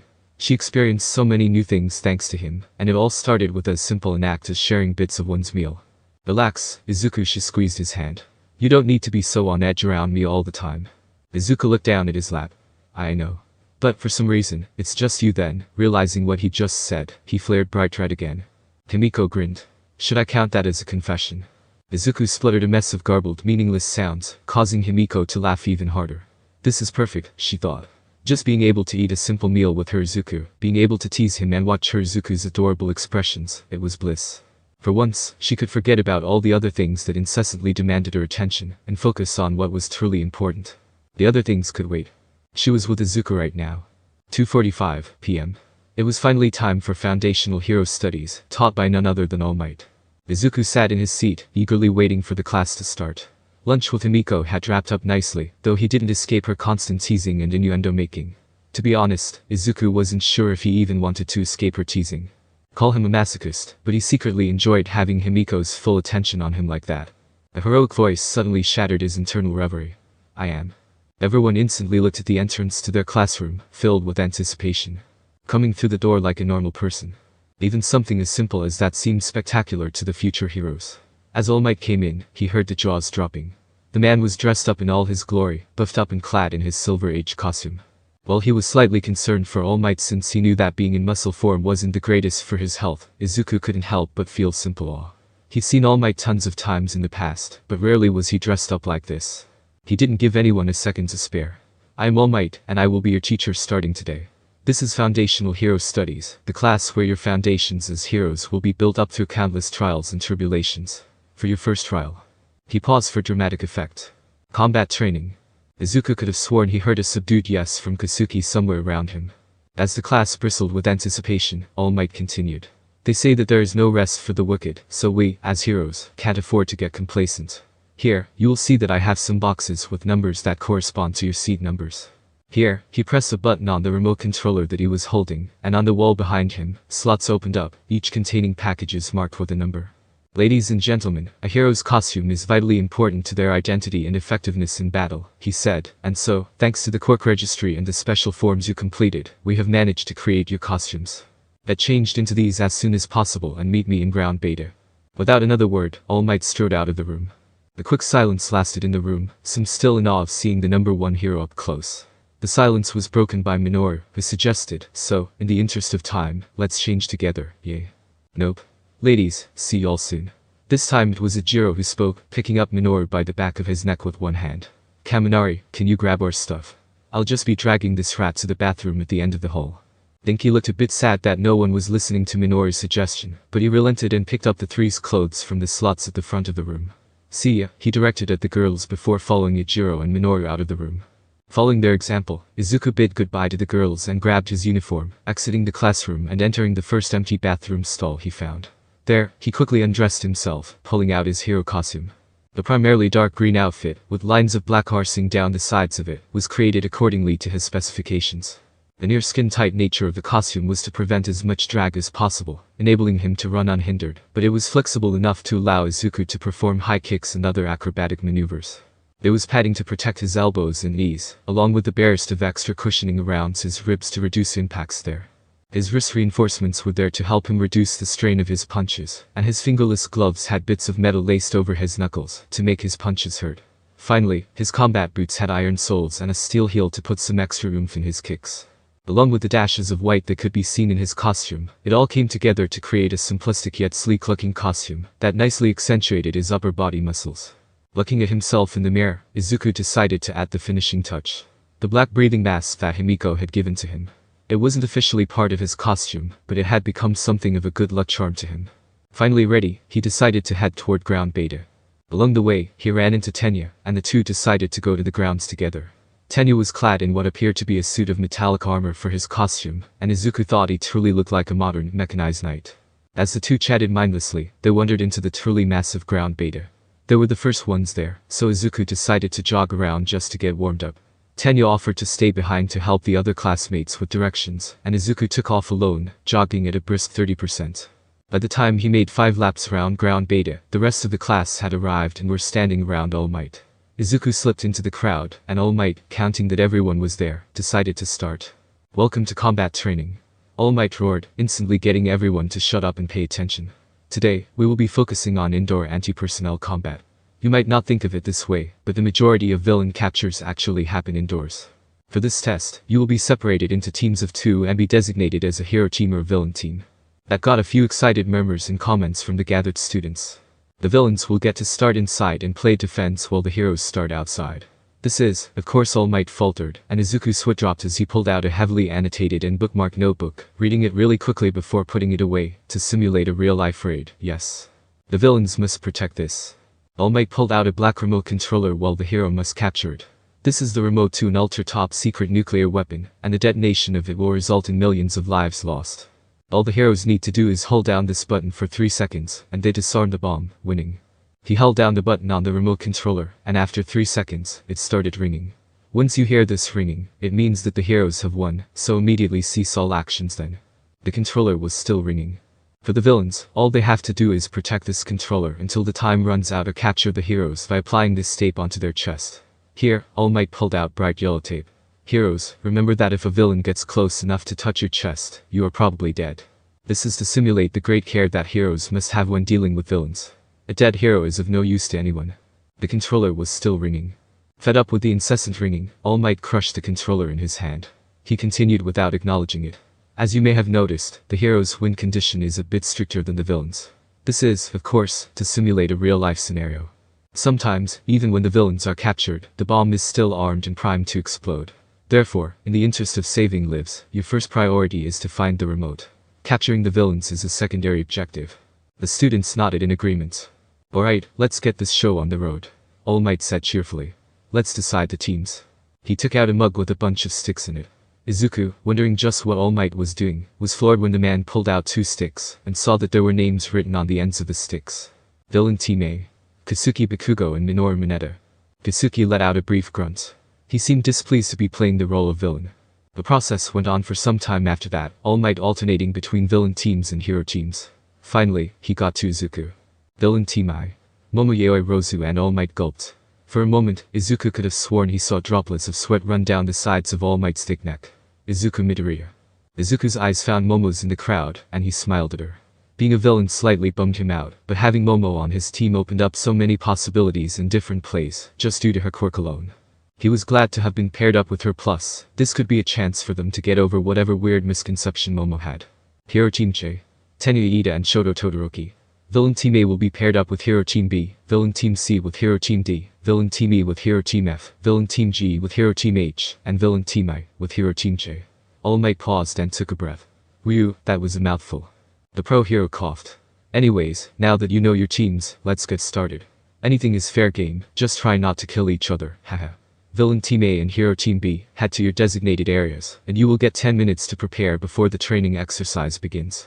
The rest of you, come with me. We will watch from the camera room. As he turned to leave, All Might suddenly remembered something. Oh, by the way, as per UA tradition, these initial training matches are watched by classes 1C through 1K. The support courses and management courses need to see heroes in action, while the general courses, well, I don't know why they need to see this, All Might said honestly. Under his breath, he muttered, I heard lots of money are made in bets when this happens, so maybe it's for entertainment. That made Izuku pause. Himiko was going to be watching him. That must have been the mandatory event she had talked about during lunch. Her words from earlier washed over him. I'm happy for you and proud of you. He burned slightly red with embarrassment, but Izuku couldn't deny the small bubble of happiness that sprouted in his chest. If Himiko was going to be watching him, then he had to win. Himiko slowly filed into the auditorium with the rest of her classmates, wondering just what was going on. As she looked around, she saw people from presumably the other classes gathered here as well. The auditorium had been transformed into a makeshift movie theater, with rows of chairs laid out in front of a massive screen. Disinterested, she picked a chair furthest to the right and sat down in it. One of her female classmates from her pre-med course sat in the chair next to her, offering a meek hello before turning back and talking to the boy she came with in the opposite chair. Himiko didn't bother saying anything back. Making friends or even acquaintances apart from Izuku wasn't even on her mind. When everyone got settled, President Mick got up in front of the screen and started introducing what they were doing. Himiko naturally toned him out, staring at her nails. She should cut them soon. Izuku didn't seem to be the type of guy who cared that much about physical appearances, but Himiko just hated when they got long. It was a personal thing, and plus, she only needed one sharp fingernail to draw some of her blood in the case of an emergency. Though, she wasn't sure. Did Izuku care about nails? Maybe she should ask him about that next time they met. If possible, she wanted to ask him about his taste in, well, everything, so she could tailor herself to match up with his preferences. But knowing Izuku, and Himiko knew Izuku, he'd probably say that she was perfect the way she was. Whether it was due to the fact that he'd default to that answer because he wouldn't know what to say or he'd say it because he truly thought so didn't matter to Himiko. The thought alone made her smile to herself. And so, we will be watching Class 1A's combat training first. Himiko's attention snapped back to President Mick. Two things caught Himiko's attention. Class 1 and combat training. Both because they're related to Izuku. I've never really seen Izu's new quirks in action before, Himiko thought to herself. She began paying attention, but quickly zoned out when the people on the screen weren't Izuku. Instead of her Izuku, there was a pissed-off-looking blonde boy with spiky hair, and a purple-haired short kid facing off against two girls. One of the girls was a brunette with a round face and an energetic-looking pink girl. Again boring. She knew she was technically going against orders by not paying attention, but she just couldn't bring herself to care. Izuku was the only one she cared about. Dude, is that guy really going to just stand there? He's a madman. Either that, or he's ultra-confident in his abilities. Himiko's trained ears couldn't help but pick up the snippets of conversation that were going on around her. She really wanted to just zone out and wait for her Izuku's turn, but the incessant whispering was getting impossible to tone out. She looked up. Might as well check it out. On the screen, the blonde boy stood in front of the two girls, twirling around what appeared to be a remote device of some sort in his hands. What was strange was that this appeared to be the first room, so that meant the blonde boy literally just stood at the entrance and waited for the girls to come to him. The purple-haired boy was seen cowering a fair distance behind the blonde boy. Wait, that's Katsuki Bakugo. Didn't he score second place on the Heroics course entrance exam? No shit, Sherlock. Or does this school just have a plethora of fire-wielding blondes? Yeesh. No need to be a dick. Unimportant, uninterested. Himiko stared down at her lap. If the boy was confident enough to stand in the entrance and challenge the two girls to direct combat, he was either stupid or stupidly strong. Based on the limited sounds that the mic was picking up, it was the latter. The barrage of explosion noises assaulted her eardrums, and if they sounded loud from here, Himiko couldn't imagine how loud they were on site. A few short moments later, the explosive noises ended, and the auditorium burst into noise. Jesus, it was like he was trying to kill them. Not gonna lie to you, the purple-haired one high-key didn't do jack shit. He didn't need to do anything, though. Bakugo wiped the floor with those poor girls. Quick reflexes on the brunette. She got the other girl out of the blast radius hella fast. Yeah, she definitely saved her there. The teams were slightly unbalanced. No, it's just that Bakugo kid is too damn strong. Yeah, yay. And so ended the first combat training session due to the heroes fleeing the operation grounds. Well, based on everyone's opinions, the two girls should be praised for recognizing an unwinnable situation and withdrawing immediately. Live to fight another day, as they say. Bakugo's quirk was just too dangerous to deal with in an enclosed space like that. If the girls fought him seriously, they probably would have gotten critically burned. Himiko drowned out the rest of the matches, absent-mindedly staring into space. Her thoughts, as they usually do, drifted to Izuku. His smile. His eyes. His voice. His hand. The way that he blushed when she looked at him. The way that he smiled at her when he thought she wasn't looking. The way that he wolfed down his meals like every bite could be his last. The way that he spoke, nervous and unsure at times, yet confident and strong at others. The way that his eyes would glitter when he laughed. The way that he laughed. The way that he blushed, as if his whole face would suddenly light on fire. The way that he held her hand in his, flushing while he did so. The way that he felt underneath her as she straddled him last night. The way that he closed his eyes, leaving him vulnerable and defenseless. The way that he tasted. The way that his blood flowed through her lips. She blinked. Almost lost myself there. But he was adorable. Her Izuku, her sweet, sweet Izuku, she loved him so much. Sometimes she really did just feel the urge to devour him whole, but who could blame her? He was just that cute. Himiko drifted in and out of consciousness until, finally, it was Izuku's turn. Hilariously enough, he was a villain tasked with defending the remote controller. He was paired with that frankly, skimpily clad girl with big breasts. Himiko immediately disapproved, but she decided to reserve judgment. She instead focused on Izuku. How the skin-tight costume accentuated his muscles deliciously. And, to her absolute delight, he was wearing the mask she'd gotten for him. Seeing those things together did poor things to her mental state. She watched the screen, now captivated by the session. As the heroes entered the building, one stiff-looking boy and another with interesting hair colors, they were immediately greeted by a room filled with a suspicious number of potted plants. They ignored the room since it was empty save for the large number of plants and continued forward. In the second room they entered, the stiff boy tripped a wire of some sort. The two boys were sprayed by a fire hose, but when they recovered and the boy with interesting hair froze the water midair, they discovered that it was nothing more than a simple tripwire trap without an operator on site. They continued moving forward and entered the third room. The third room was brightly lit. It was odd seeing it so bright, but Himiko didn't pay that fact much attention. After all, the show was about to begin. Izuku and the girl were standing in the center of that room. The four seemed to have a conversation of some sort. Then, Izuku clapped twice, the room went dark, and it was all over. What? It just happened. Similar words were cropping up all around Himiko. She knew, instinctively, that Izuku had won. It was a shame she didn't get to see how he accomplished his victory, but it was likely that the two heroes had just been dancing in the palm of his hand the entire time. As the emergency lights turned on, Himiko saw that her suspicions were correct.